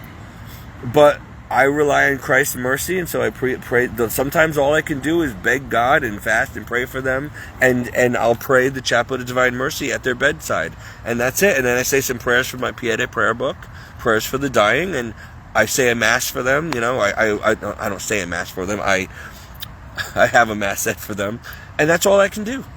And if they don't make it, they don't make it. But you know, that's because people wait to the last second here. They don't walk with Christ. They don't live for Christ. They don't do anything right their whole life. In fact, they want to sin, you know, as much as possible. And then they're scared. Oh, I'm dying. Well, yeah, it was going to happen. You're lucky you didn't get killed in a car accident. You're lucky you know that death is coming. Most people don't get a chance. They get in the car, they go to work, they never come home. Done. They don't get a chance to repent and go to church and get prayers for them. I look like a cockatoo. I look like a white trash rabid cockatoo. Oh man, I got ugly. I used to be good looking. I'm telling you, I got fat and ugly. I am tired. You can see that my life and stress has really worn and torn my face and my body. I am beat. Ugh. I look at videos from 2020 that I keep popping up on my Facebook, so I keep sharing them again. And it was only less than 4 years ago. I looked so much younger when I came out of seminary. And seminary put me through 6 months of hell, so I know I got gray hair and aged tremendously in seminary. But when I look at what I looked like in my videos in 2020, my skin and my hair and my weight, my everything, and I look at myself now, go look at me in my video from 2020 and then look at me now. My hair is receded an inch. I have gray hair and thin hair. I got these dark circle bags. There's wrinkles everywhere. I look like hell. I'm fat. I'm like, you know, like this is gross. I look like a walking Coke factory, Coca-Cola factory. Pregnant man. Pregnant Man Ministries for all you libtards out there who want to change your gender and give birth. Alright, now I'm going too far. But don't give him any ideas, Steve, because somebody will do that. Somebody's going to open up a gay church with a bunch of trans people and pregnant men, and they're going to call it, I don't even want to know what they're going to call it, Rainbow Bright Church, I don't know. And they're going to think they're going to go to heaven by committing these abominations. Well, before I end this video, again, please pray for me and my health. Pray for my vocation, my ministry. Pray for Donna. Pray for, help me figure out what I should use as my main title. And we're really moving very fast now towards the tribulation, towards the end of the end times. Because now scientists have officially created a real black hole on a miniature level with light. It started bearing light. They're opening up portals in labs now. CERN has been doing this for a while now. So they're messing with things of God. They also have China has officially given birth, created in a lab, a chimera, a monkey-human hybrid.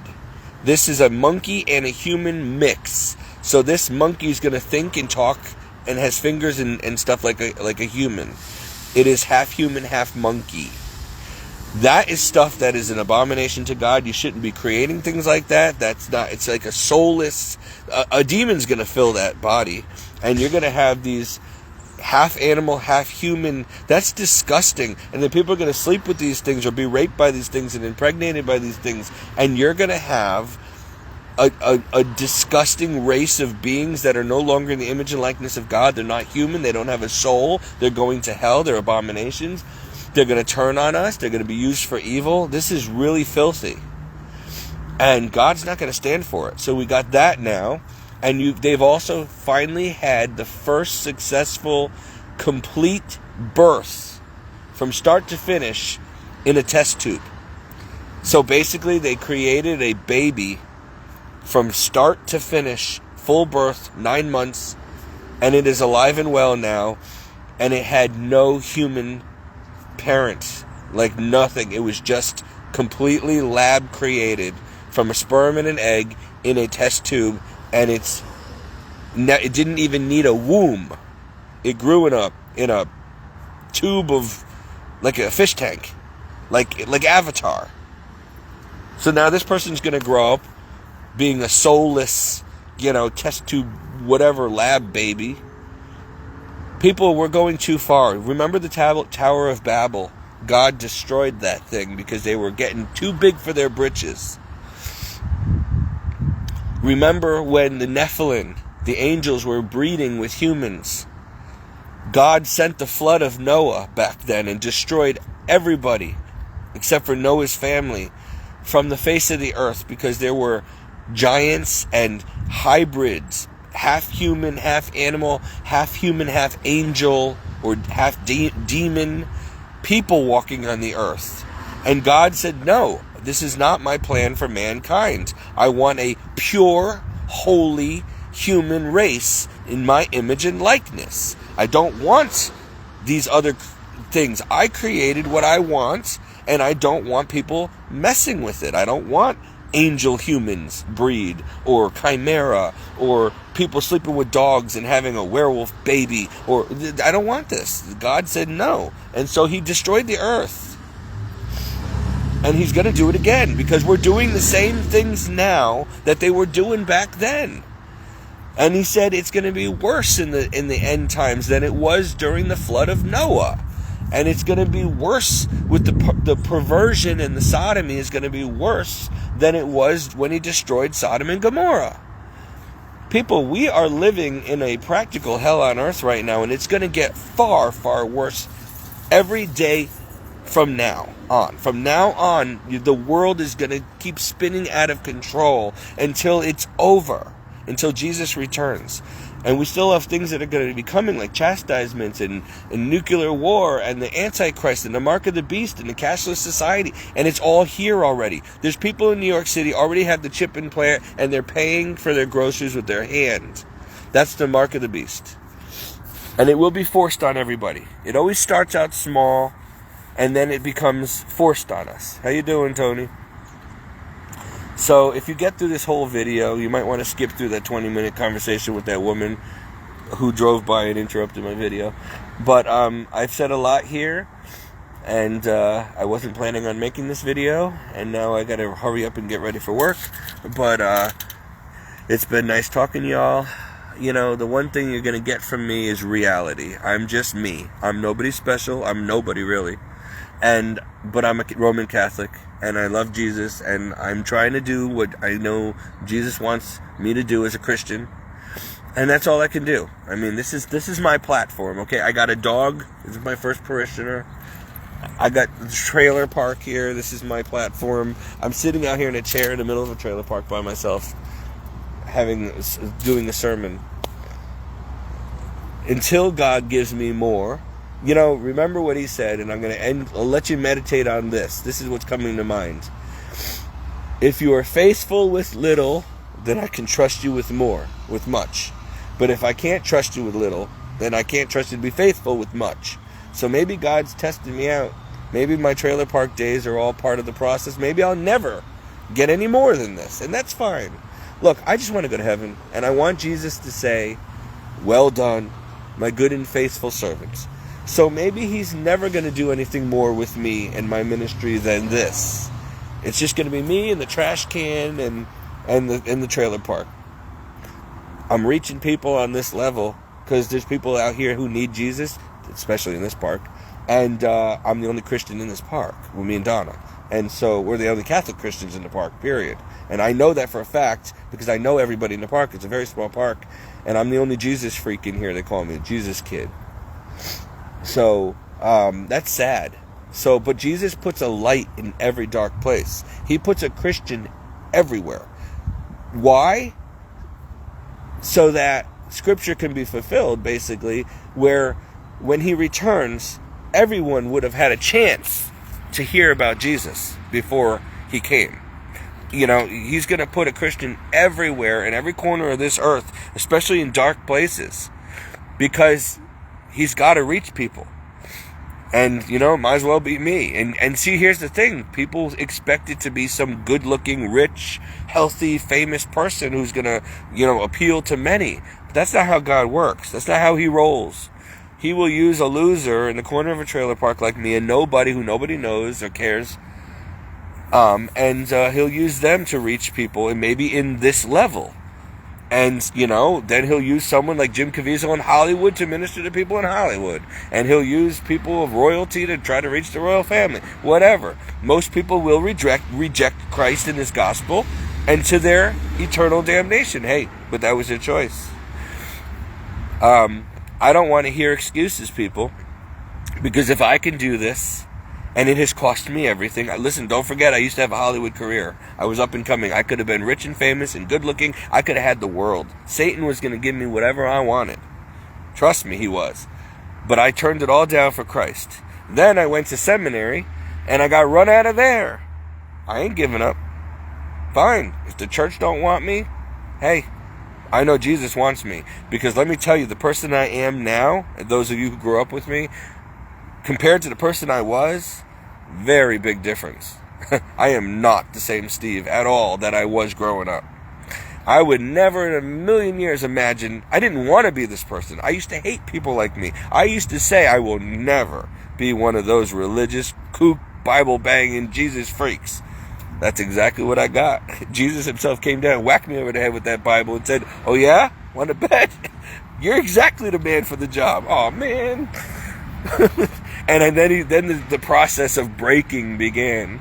And he took my family, and he took my health, and he took my career, and my friends, and my dogs, and my sports car, and my money, and he took everything. But he had to break me down and humble me and mash me into the damn pavement to get me to be able to do this, I guess. So, and I did ask him for a lot. I did ask him for this. I asked him to use me like a little David. I said, use me like St. Paul. Turn me from a Saul to a Paul. Help me lead many souls to you, Lord. I want to do something big for your kingdom. I didn't realize when I was 26 asking for all these things that what the cost was. Now I realize today, as I made this video, I was just like the other apostles, the disciples, when they were arguing amongst themselves, and Jesus said, "What are you arguing about?" And they said, "Well, Lord, who's your favorite? Who's the greatest in the kingdom? Who's the least? Who's going to sit at your right hand?" And Jesus said, "Are you capable and able to drink from the same cup of suffering that I'm going to drink from?" "Oh, yes, Lord, we could do it." They had not seen the passion of Christ yet. They didn't see him being beaten, whipped, scourged, and tacked to a cross. They didn't realize what he was talking about. And he said, "Okay, then you shall drink from the same cup. However, it's not up to me to decide who's sitting at my right-hand side of the throne in heaven. That's the Heavenly Father only. Only he decides who's going to be sitting at my right and who's going to be sitting at my left. However, since you asked, you will now drink from the same cup that I have to drink from." And so they did. The only one that wasn't martyred was John of Patmos. Peter, he got martyred upside down on the cross. So none of them escaped martyrdom and horrific suffering for the gospel because they wanted to drink from the cup. They had asked Jesus for a lot. They wanted to be his right-hand men. They wanted to be powerful apostles and evangelists. And so they were. But that cost them everything. And a lot of suffering, martyrdom, and persecution. Death. And so, at 26, when I first became born again and on fire for Christ, I asked Jesus for all those things. But I did not hear him say, "Are you sure you want this, Stephen? You should first count the cost before you ask me, because you've asked me for a lot, and you shall have it, but you will drink the same cup of suffering in order to get it." I didn't hear that. I didn't read that part. And so I heard him say, "You shall have it." And I was so happy. I'm like, oh my gosh, God's giving me all these major things I asked for. His prophets are coming out of the woodwork telling me, "You prayed for this, you're going to get it." And so I shall. And I have been. But that was 20-something years ago. And now, I'm looking back and I'm like, what the heck was that? I've had my butt beaten up and handed to me. I've been smashed and torn and raped and beaten up and drowned and crashed in my car, and plane crashes and illness and near-death experiences. Oh my gosh. And the persecution, my family turned against me, my friends all left me. I mean, what is... And then I realized, oh, I asked Jesus for a lot, and he said I shall have it, and I am getting it, but I didn't count the cost. And it's a good thing I didn't, because I would have said no. I guarantee you, I was not the person I am today. I was a coward, and if I had known what I would have to go through in order to have what the Lord had promised me, that I had asked him for, I would never have asked him. Jesus did not show me the whole future. He said, you'll have it. But he didn't show me what I was gonna have to go through. Thank God he didn't, because I wouldn't have been able to do it. That's why God doesn't show us the future. That's why he doesn't want us knowing the future. He doesn't want to scare us off, because I wouldn't have known back then. I would have said no if he showed me my whole future. I would have been, no, I'm not doing all that. Forget it. I'm sorry, I shouldn't have asked anything. Never mind. But then I'd go to hell. And on top of it, I wouldn't be able to be used the way God needed me to be used. So I'd be a lazy, useless servant, and I'd end up in hell. So anything's worth not going to hell for. I want to go to heaven. So knowing that, I guess I would say yes. But the point is, if he had showed me all this in advance, I would have not asked. I would have been scared. But I didn't factor something else in, that not only was the cost going to be much, and it was going to be very painful, but Jesus said he would never leave me or forsake me. And he has not left my side during all of these years of pain and suffering and trial and tribulation and persecution and all this. He hasn't. And because he hasn't let go of my hand, I didn't go through it alone. I could not have. I could not have done it on my own. I didn't realize we were going to do it together. He said, you shall have it. And then I realized the cost was great, but he didn't make me pay for it alone. He's not left me. He got me through. So if I knew back then, Lord, okay, it's going to be very painful, very difficult, but as long as I know we're doing this together, you're going to be carrying my cross with me, you're going to make sure I succeed, then fine, let's do it. That means that's like if I decide I want to join the military, I know that I'm going to have to go through a brutal boot camp. And most people don't want to do that. It's scary. It's not for everybody. And so, but if they know what they're getting into before they do it, and they still choose to do it, at least they know what they're doing and they know what they're getting involved in, and it will be easier because they're not going to be caught off guard. It'll be easier to succeed knowing, okay, yes, I knew what I was getting into before I signed up, so now I'm going to go through it. I did not know when I was a newborn Christian. I was on fire for him. All these miracles were happening, and I'm like, yeah, Lord, whatever it takes, I'll be the next St. Paul. And he said, okay, you'll have it. But I didn't realize that I didn't count the cost.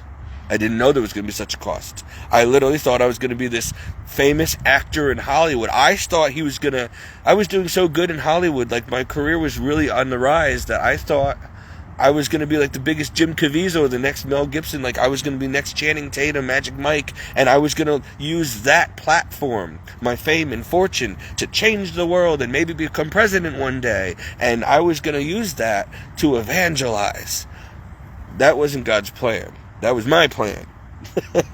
No, he already had enough Mel Gibsons and Jim Caviezel's and Marky Marks or Mark Wahlbergs.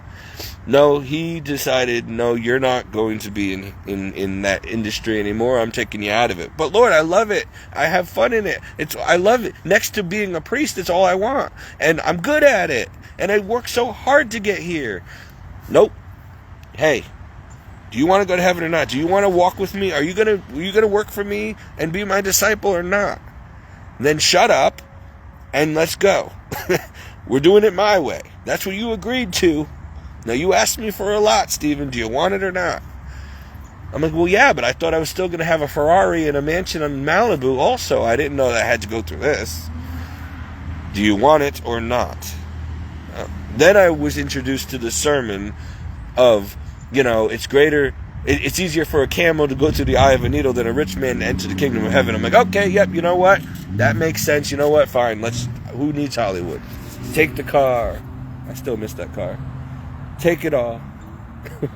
I had my chance I was hanging out with Channing Tatum and Kate Winslet and Leonardo DiCaprio. I got to meet almost all the celebrities, and not only meet, but work with almost every one of the celebrities I ever wanted to meet. So that was cool, except for Sigourney Weaver. I'd like to meet her one day.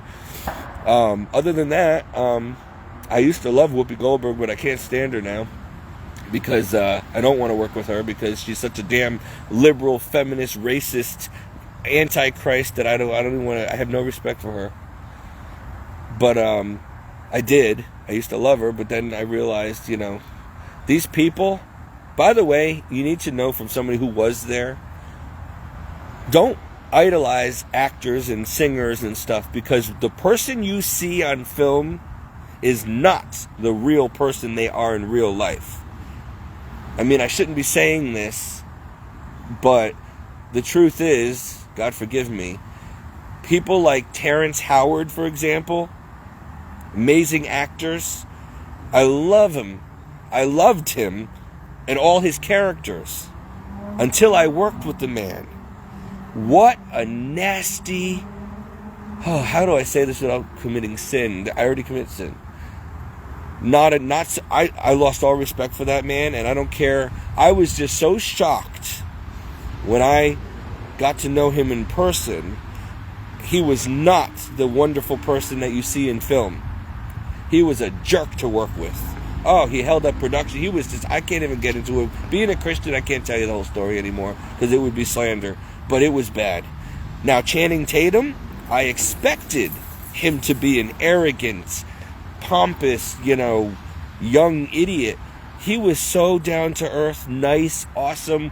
We became pals. He literally let me sit with him in his director's chair and literally said, Steve, you're getting a bigger role now. And I worked with him. I shot scenes with him. He advanced my career. We became friends. He helped me get in. I was supposed to be working on a movie with him called Pinkville by Oliver Stone. He made that happen. I was on my way. But then he continued on down the path, and you see what became of him. Magic Mike and all this other stuff, and worse. Some of these things he should never have done. But he sold his soul. And he's in those secret societies. I chose not to join Satan's secret societies, and so therefore I was ousted and blacklisted. But I don't care. So what? I'm not a Hollywood actor. Who cares? I'm not selling my soul and becoming part of that nasty stuff in order to be rich and famous. And I don't want to be rich and famous if I'm not going to go to heaven. I want to go to heaven. I don't want to burn in hell for eternity. And I know hell's a very real place. And so, yes, I made my choice. And I chose Jesus Christ. And it cost me everything. And I would do it again. Yes, I would still do it all over again after all the suffering it's caused me. And all the loss and heartache. I would do it again. Easily. Because now I know better. I know better now. I know more now than I did before when I chose to walk with Christ. And even now, hindsight's 20/20, I would still choose to walk with Christ. In fact, I'll tell you this much. If I knew then what I know now, I would have I would have been a priest.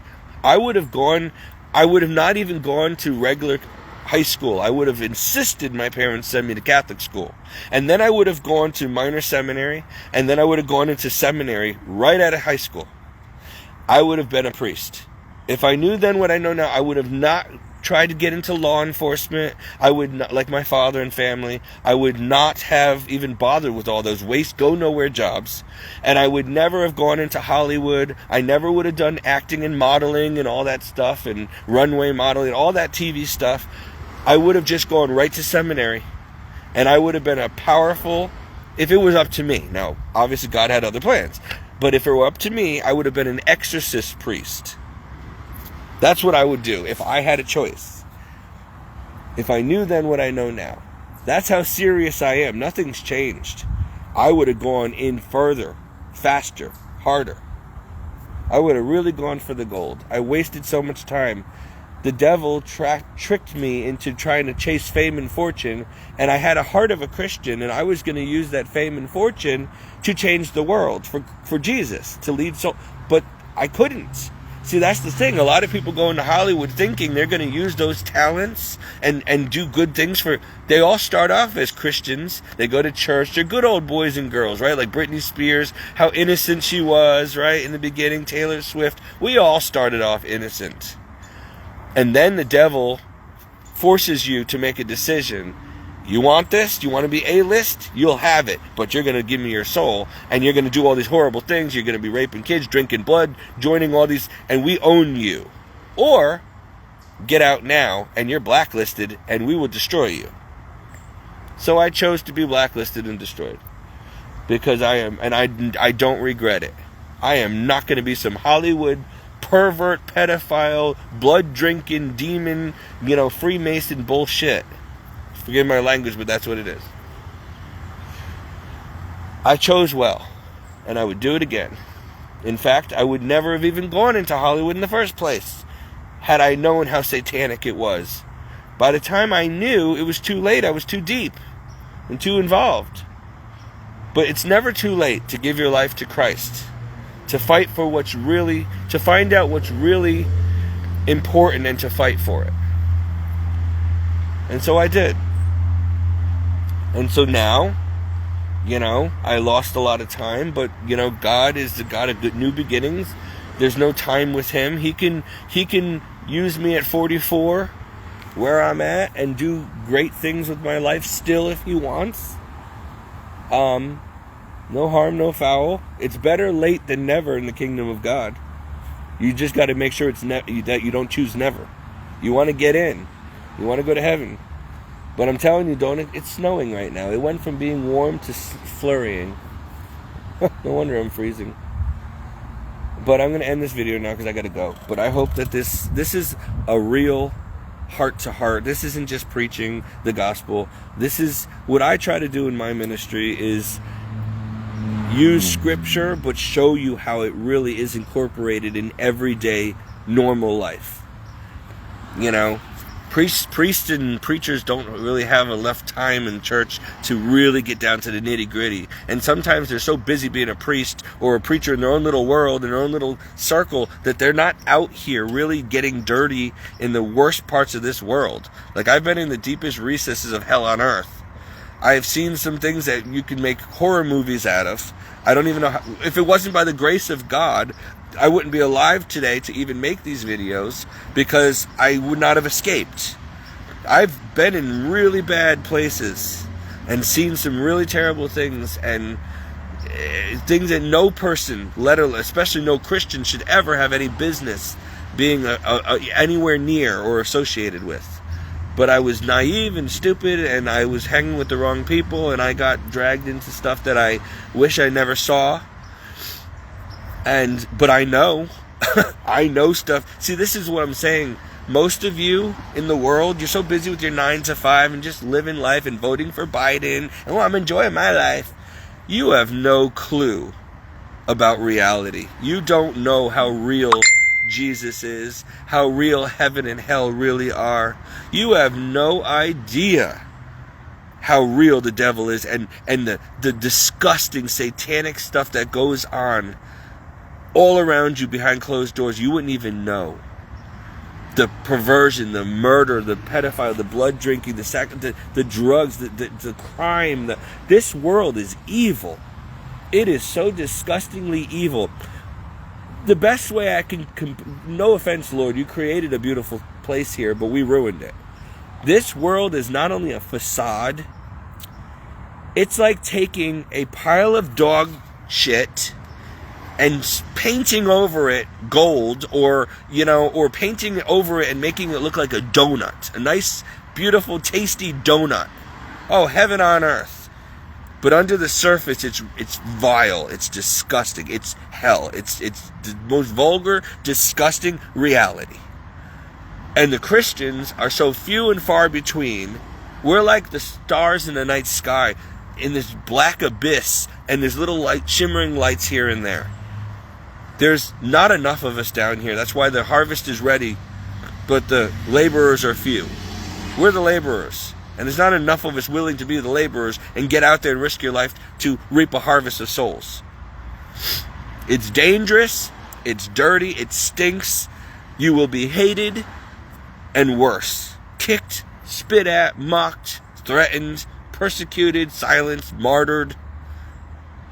Why do you think Jesus said, if you're going to follow me, pick up your cross and follow me? People, real, authentic Christianity involves blessings and miracles, yes, but a lot of suffering. You will, in order to really walk with Christ, the closer you get to Him, you're going to be carrying your cross like He did. You're going to be feeling those whips and scourges and spits and kicks and falls. But this time it's not Him carrying the cross, it's you carrying the cross and Him helping you carry your cross. And you will go to Calvary. And you will die. Either a martyr's death, a white martyr or a red martyr, but you will die for Christ, having given your life and maybe even your real life, your blood, for your faith, for your Jesus. And I'm seeing a lot of people claiming to be Christians out here in the world, and pastors and preachers and priests and apostles and prophets, and the titles are endless. It's like going into a movie store and seeing all these different titles of movies. It's ridiculous. All fantasy, by the way, all garbage. Nothing but skin-deep Christianity, facades, a bunch of turds walking around gold-plated. That's what you are. You don't know suffering. Most of you Protestants have bought into this prosperity gospel BS from hell. Oh, God wants you to live your best life now. You're going to be rich and famous. Sow $1,000 seed and you're going to win the Powerball. God wants you to be rich. No, that is not. Where do you get that from? Because the Bible says opposite. That's like me trying to quote the Quran. I've never even read the Quran. I'm not going to just make stuff up and say, I'm teaching you the Quran today. The only thing you're going to get from me if I try to teach the Quran is a red Crayola freaking crayon. Yeah, I'm going to give you a crayon and you're going to color in coloring books with it. That's the closest I can teach the Quran. But the Bible I know. And not only do I know it, I'm living it.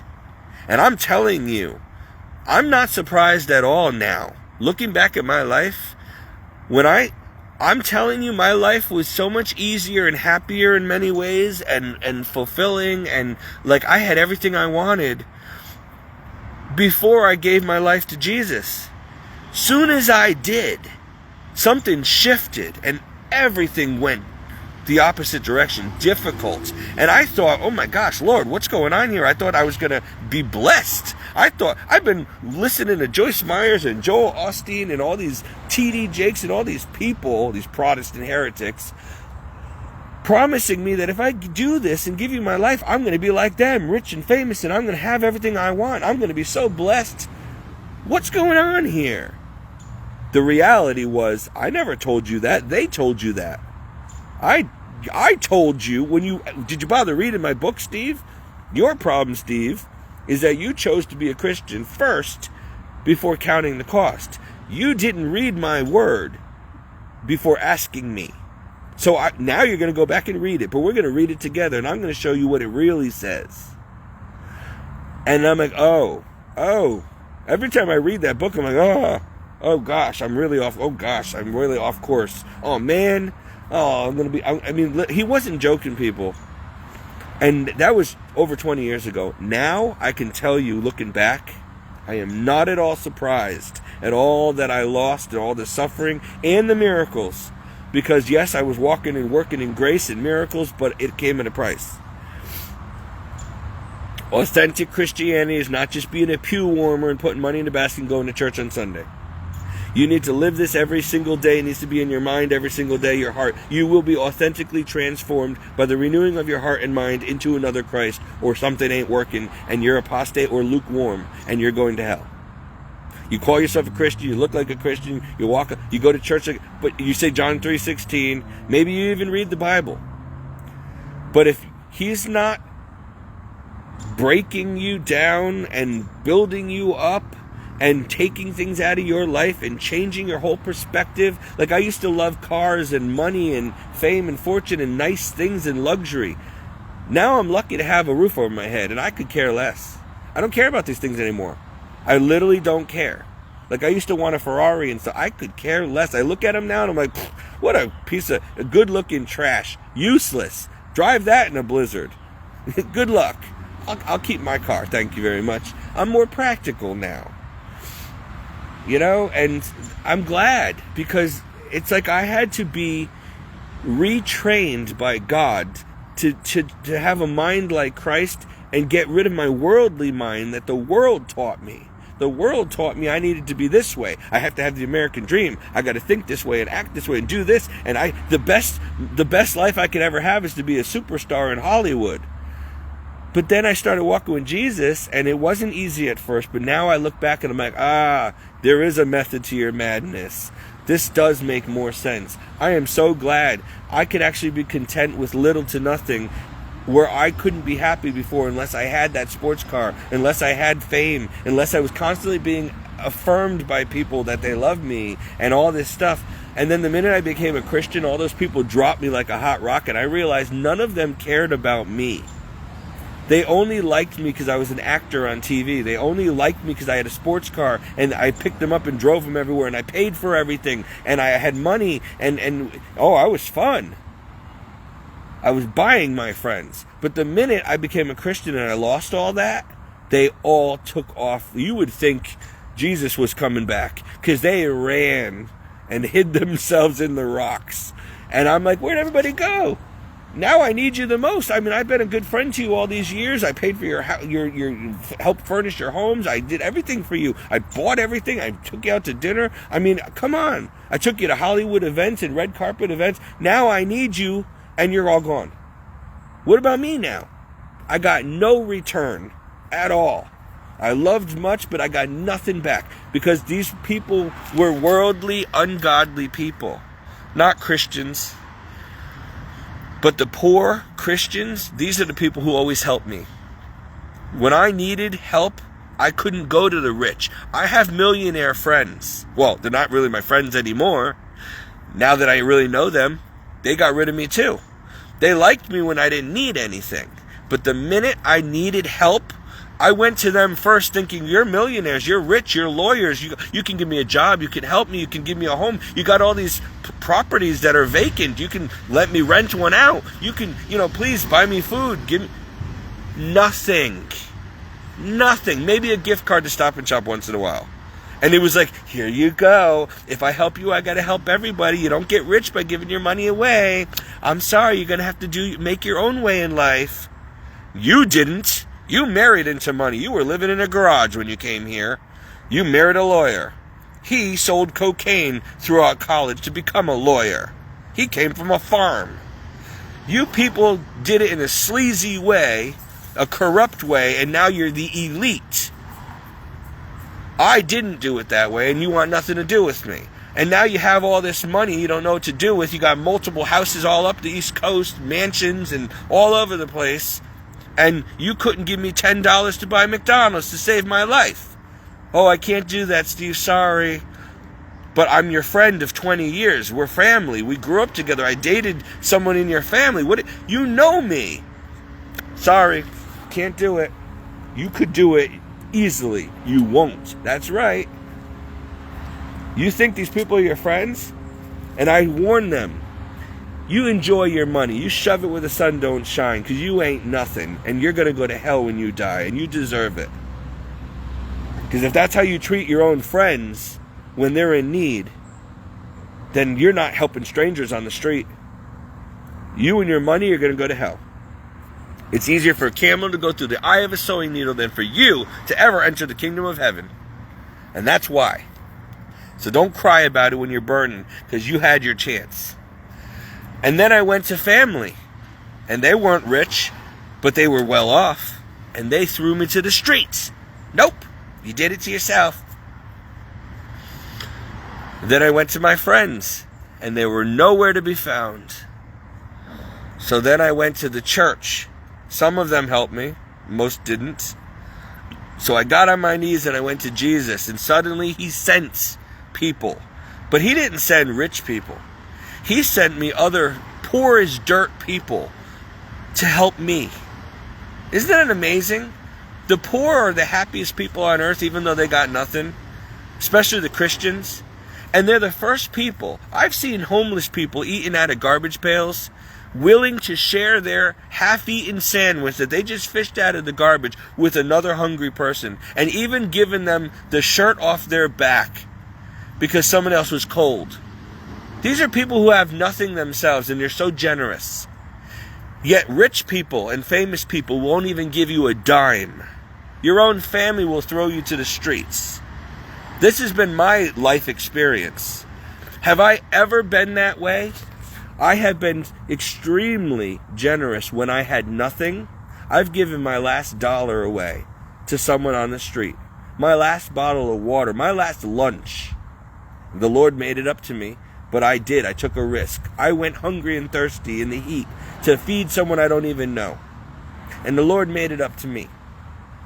And I've also, when I had much, I was very generous with my money and stuff. So much so that I often didn't have enough for myself anymore because I gave it to everyone I loved. Spent all my money on Christmas and birthdays and helping my friends when they got their new homes, helping them furnish it. And oh man, I bent over backwards for everybody. And the more I had, the more I was giving away. And then they say, well, that's why you have nothing today, you idiot. You gave it all away. Yeah, I gave it to you. And you didn't even give me a return on my investment. You don't even give back, even though I've given to you, and you were my friends and you were my family. So I don't expect the people I don't know to help me, because I helped them, and that was an act of charity. I didn't want anything in return. And I didn't want anything in return from my friends or family either. I did that from my heart. But if you can't count on your family and friends or your own church to help you when you're now in need, we got a problem. And guess what? Such is my life. Now do you understand why Jesus said, do not ever love anyone more than God? Do not love your mother, father, sister, brother, son, or daughter more than me, or you're not worthy of me. And never, ever depend on a human being for anything.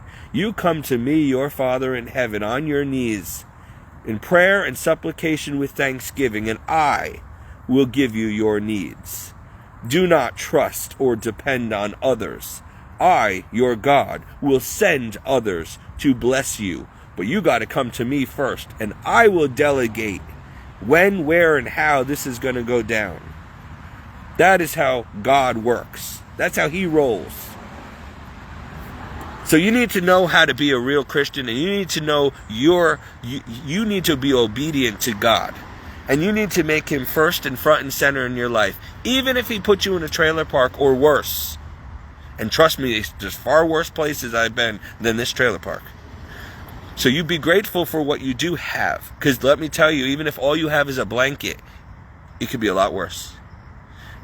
It could be worse. You could have nothing at all. I've seen people on the streets of New York City in the winter. Maybe they were crack addicts, maybe they were prostitutes, I don't know. But I've seen them butt naked, shivering and dying on the sidewalks in the wintertime, and nobody even looked at them. They just kicked them aside and kept walking. No one even bought them food or a blanket, nothing. They let a human being naked and bleeding, laying there in the middle of Fifth Avenue or Park Avenue, on the street in the cold. I felt so terrible. And I was with a group of godless people at the time who wouldn't let me stop to go in and buy them a blanket or food. I wanted so much, and I still to this day can't get that woman out of my mind. This poor crack addict black woman, she was laying there naked, crying, freezing cold and starving. I just wanted to get her something to cover herself up with and get her something to eat or drink. And I still to this day wish I could go back and find that woman. She's dead probably by now. She couldn't have lasted the night. I should have stuck up for myself and said, no, you're going to wait for me. You don't want to help me? fine, I'm going to go and do something about this. But instead, we got places to go. Some club we had to go to or some stupid event. So I went because I was overruled. But it bothered me, and it still breaks my heart to this day. And that's just one of many people that I wish I could have helped and could have helped and didn't. But that was before I gave my life to Christ. But I always had that Christian heart. And, it just makes me sick because there's no excuse. And I still help people when I see them like that. And I have nothing. I don't care if I have to go into a dumpster and get something for them. I will. To give them something. There's always something we can do. And that's why there's no excuse on Judgment Day when Jesus says, "Depart from me, I never knew you." There's no excuse for any of us, no matter how busy we are, how sick or poor we are, we can do something for Jesus. And he doesn't even want us to do it for him. He wants us to do it for our neighbor. He says, "You love me? Go and bless that person over there. Go pray for them. Save their soul. Feed them.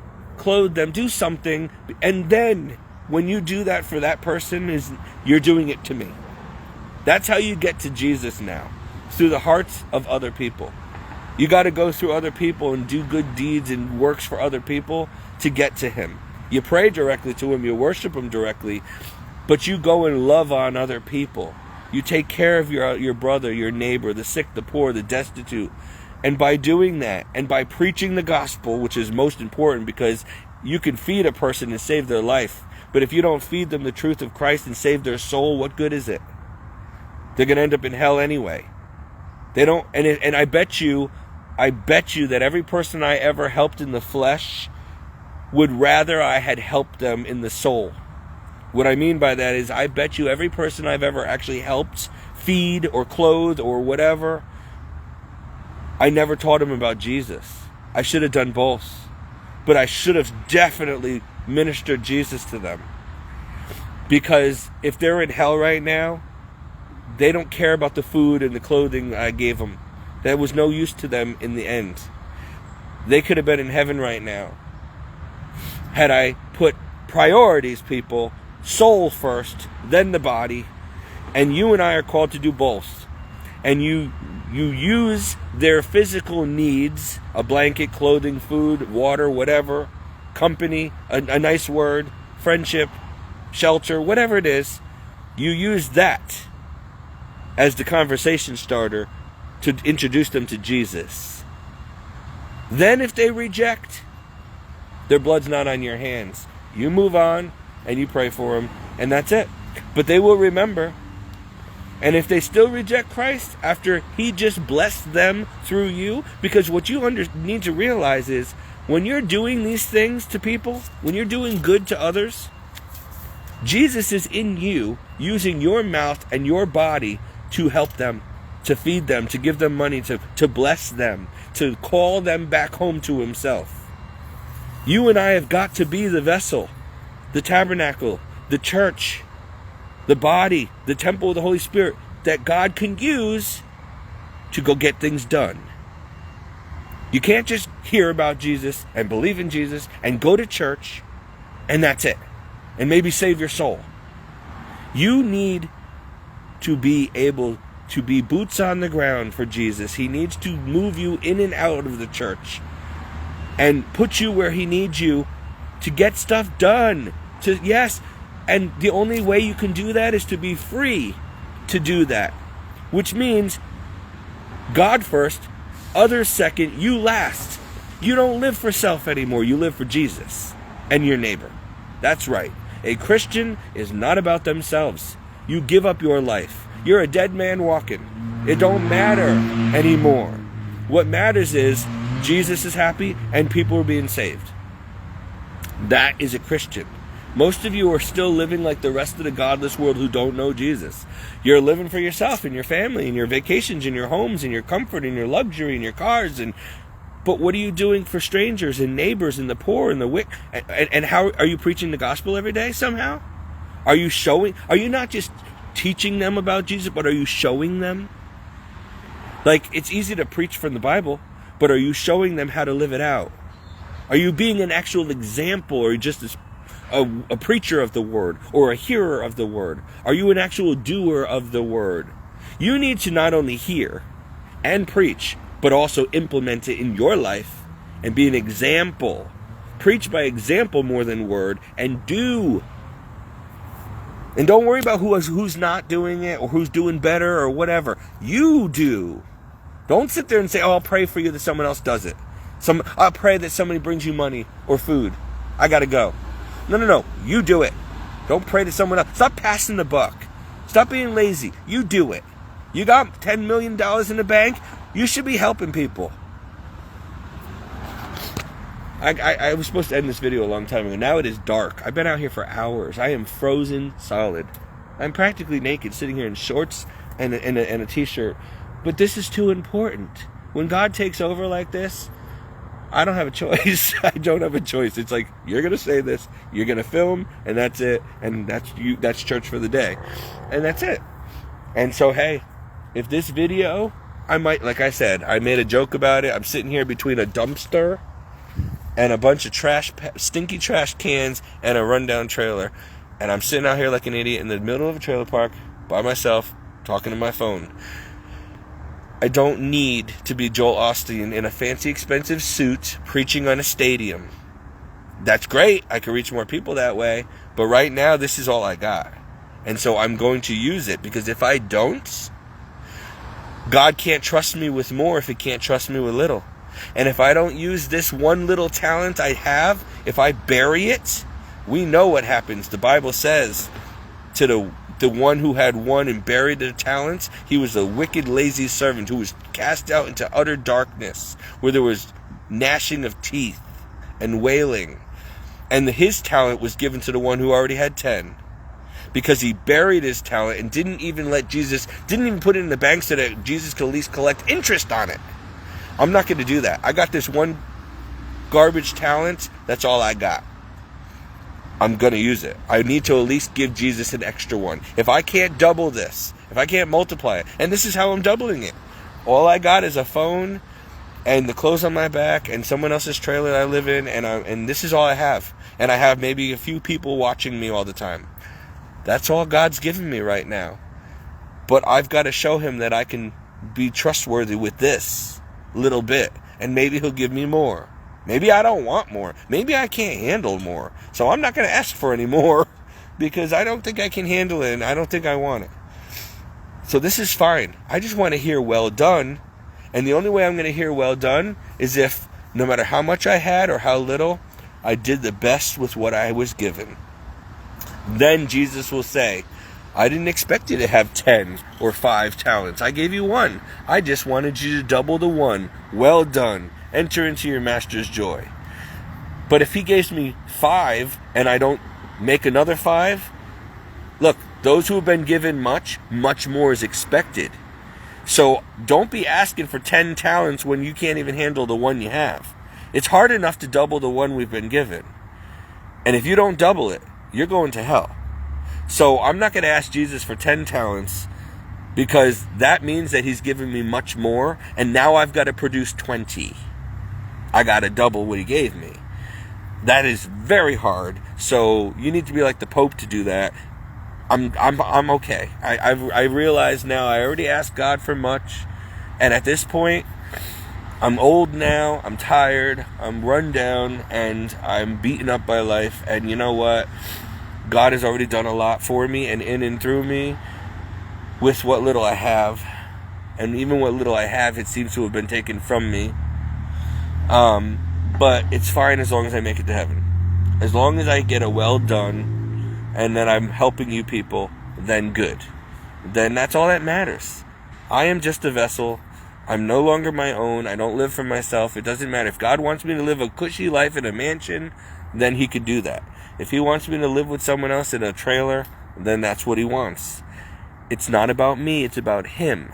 That's the agreement when you call yourself a Christian. A lot of you don't get that through your head. I gotta go in, I'm turning blue, literally, I'm frozen. And I'm sure the neighbors are tired of hearing me ranting and raving out here for hours. So, this concludes today's sermon on the trash can, or whatever you want to call it. Trailer park porch, whatever. Trailer Park Ministries, I call it. Trailer 24 Ministries. I'm your evangelist, Steve Danello. And this concludes our, what was this, 3 hours, 4 hour sermon? Can't even see out here anymore. I don't have my glasses on. And it's dark. Ugh. And now I gotta go to work. Yay! I could have gone to work early today. I could have actually not made this video and gone straight to work hours ago and been home already. But now I'm gonna have to work till midnight because I decided on my Friday to take advantage of this beautiful, warm, sunny day to... Oh, you're frozen too. Come on. To make a video, which might be my last video. And I hope that these little stupid videos reach many people for Christ. And I think that the people do like these videos because they're real and authentic. Because I'm not some good-looking, snazzy suit wearing Joel Osteen making millions of dollars off of this. No, I'm somebody who gets nothing out of this, really, but hopefully heaven. And I got nothing to lose, but nothing to gain either. And I'm just telling you, like it really is. Like, I'm just being me. This is me. You know, you can take me out of the trailer park. Well, I wasn't born and raised in a trailer park. I was actually quite affluent and had quite a nice upbringing, actually. How I ended up in poverty that was because of my walk with Christ. But, so you can take me back out of the trailer park and not have to worry about... There's a saying, you can take the guy out of the ghetto, but you can't take the ghetto out of the guy. You can take the guy out of the trailer park, but you can't take the trailer park out of the guy. Well, I'm in a trailer park now, but I did not come from a trailer park. I came from quite upper middle class, so you can take me and put me in a trailer park, and I'm going to bring some class to this park. That's what I do. I bring class. You could put me in a trash pail, and I guarantee you that thing's going to be so well decorated that it's going to be the nicest looking trash can on the block. Because that's my house, and that's how I roll. I wasn't raised in some trash. So you're not going to take the class out of me. The class is always going to be there. You give me some money, I'm going to live nicer. You take my money away, then I'm going to do the best I can. And I turned this place into a pretty nice place for Don and I. It wasn't like that when I got here. And we don't have money. But you'd be surprised at the nice stuff people lay on the side of the road. Perfectly good garbage. One man's garbage is another man's treasure. And we decorate this place just fine with stuff that nobody else wants. So you would never know that I decorate a lot of my places from Goodwill or the trash or whatever, because it looks like Taj Mahal inside. And and it don't cost me anything. That's a talent right there. Now, some people you can give millions of dollars and they can't even decorate the inside of a cracker box. And then you take someone who has no money but has a talent and they can make a cracker box look like the Taj Mahal on a beer budget. So that was another talent that the Lord has blessed me with, which is design and decorating and artistic qualities. I could do a lot of stuff. Like, I'm pretty blessed. I'm not boasting. I didn't do it. God did it. But I can sing. I used to be able to dance. I can sing. I can preach. I write. I can do a lot of stuff. I can decorate. I'm good at decor. Like, you can put me in a lot of different scenarios and I would thrive. Praise God for that. I'm cultured and talented. And I can finally admit that now. I always took myself for granted before. I never really actually ever complimented myself and actually looked at what I did have. I guess I just accepted all the insults from people and jealous people and believed it and never gave myself any credit. And now looking back, I'm like, oh man, I really could have had and done so much more with my life. I just let people get under my skin and make me believe that I was worthless garbage. And I wouldn't be surprised that the fact that I'm in a trailer park is because my family spoke those curses over me my whole life. They always put me down and told me, oh, you're going to end up in a trailer park one day. Well, and so a self-fulfilling prophecy. I ended up in a trailer park one day. Was it because they were right? No, it's because they made me believe that I was only worthy of a trailer park. I mean, if they had raised me to believe in myself and encourage me and say, you're going to do great things one day. You're going to be rich. You can do it, Steve. You can do it. But instead they always said, you can't do it. How'd you get that job? You won't last a week. You don't deserve that job. Oh, you don't deserve to make more money than me. Oh, come on. What do you think you're doing? You're never going to amount to anything. That's what I got fed my whole life. By my own family. And every other Tom, Dick, and Harry that came my way. So, I spent my youth trying to prove them wrong. And I did. They said I'd never be an actor or a model. I'm not good looking enough. I walked on runways. I was in magazines. I was on TV. I did it. In other words, don't tell me what I can and cannot do, because I'll show you I can. But the point is, I should have used that effort for the kingdom of heaven, not to prove myself worthy in this world. That I didn't know until it was too late. Now I know, and now that's what I'm doing. But I also got to tell you, the truth is, even when I didn't know him that well, the only reason I was capable of proving those people wrong and doing everything I said I would do, getting into movie business, all that stuff, was because Jesus was always with me, even though I didn't know that. Jesus gave me the gifts and abilities that only he can give so that I could succeed. Jesus protected me. Jesus opened doors. Jesus closed doors I needed to close. And why? Because he knew that one day I would give my life to him. And when I did, we can use all this as a personal testimony of where he brought me from. And also, I think he wanted me to get real down and dirty in this world. Like really filthy with the world. And know it in and out. The darkest places, just really like get sinful and dirty. So that when I converted, like Paul, or like St. Augustine, I would know the enemy really well. Like I would have been one of Satan's most sinful people, one of his generals, and now I'm on Team Jesus. And so it's like switching teams, and now you know the enemy's strategies. You see, like, so I've lived life. Like, I've gone through things that the average person never would or never could. I'm not boasting or bragging. I'm telling you the truth. Like, I've done a lot with my life, and, you know, a jack of many trades, a master at none, put it that way. But enough experience in all these areas that you would never think were going to matter much, but they do matter in ministry and in the future. Especially in this generation that is all about idolizing Hollywood stars and you know, money and fame and fortune and yada yada yada. Been there enough. I wasn't an A-list, I wasn't a multimillionaire, but I could have been, and that's enough for me. But I was there with them. I brushed shoulders with them, I knew them. That's enough. Like, I didn't go any deeper, or I could have had all that, but I wouldn't have Jesus. And then where would I be? Maybe happy now, but then in hell later? No thanks. Those people pass the point of no return where they're so involved, so deep in, so high up, so elite, so full of money and fame and sin and whatever, that they don't want Jesus anymore, and they wouldn't recognize him, and they can't give it all up and seek him. They're too addicted, they're too deep, they're too attached. And so they will perish. And then what good was all their money and fame and fortune? They ain't going to be Taylor Swift in hell. So, again, priorities, people.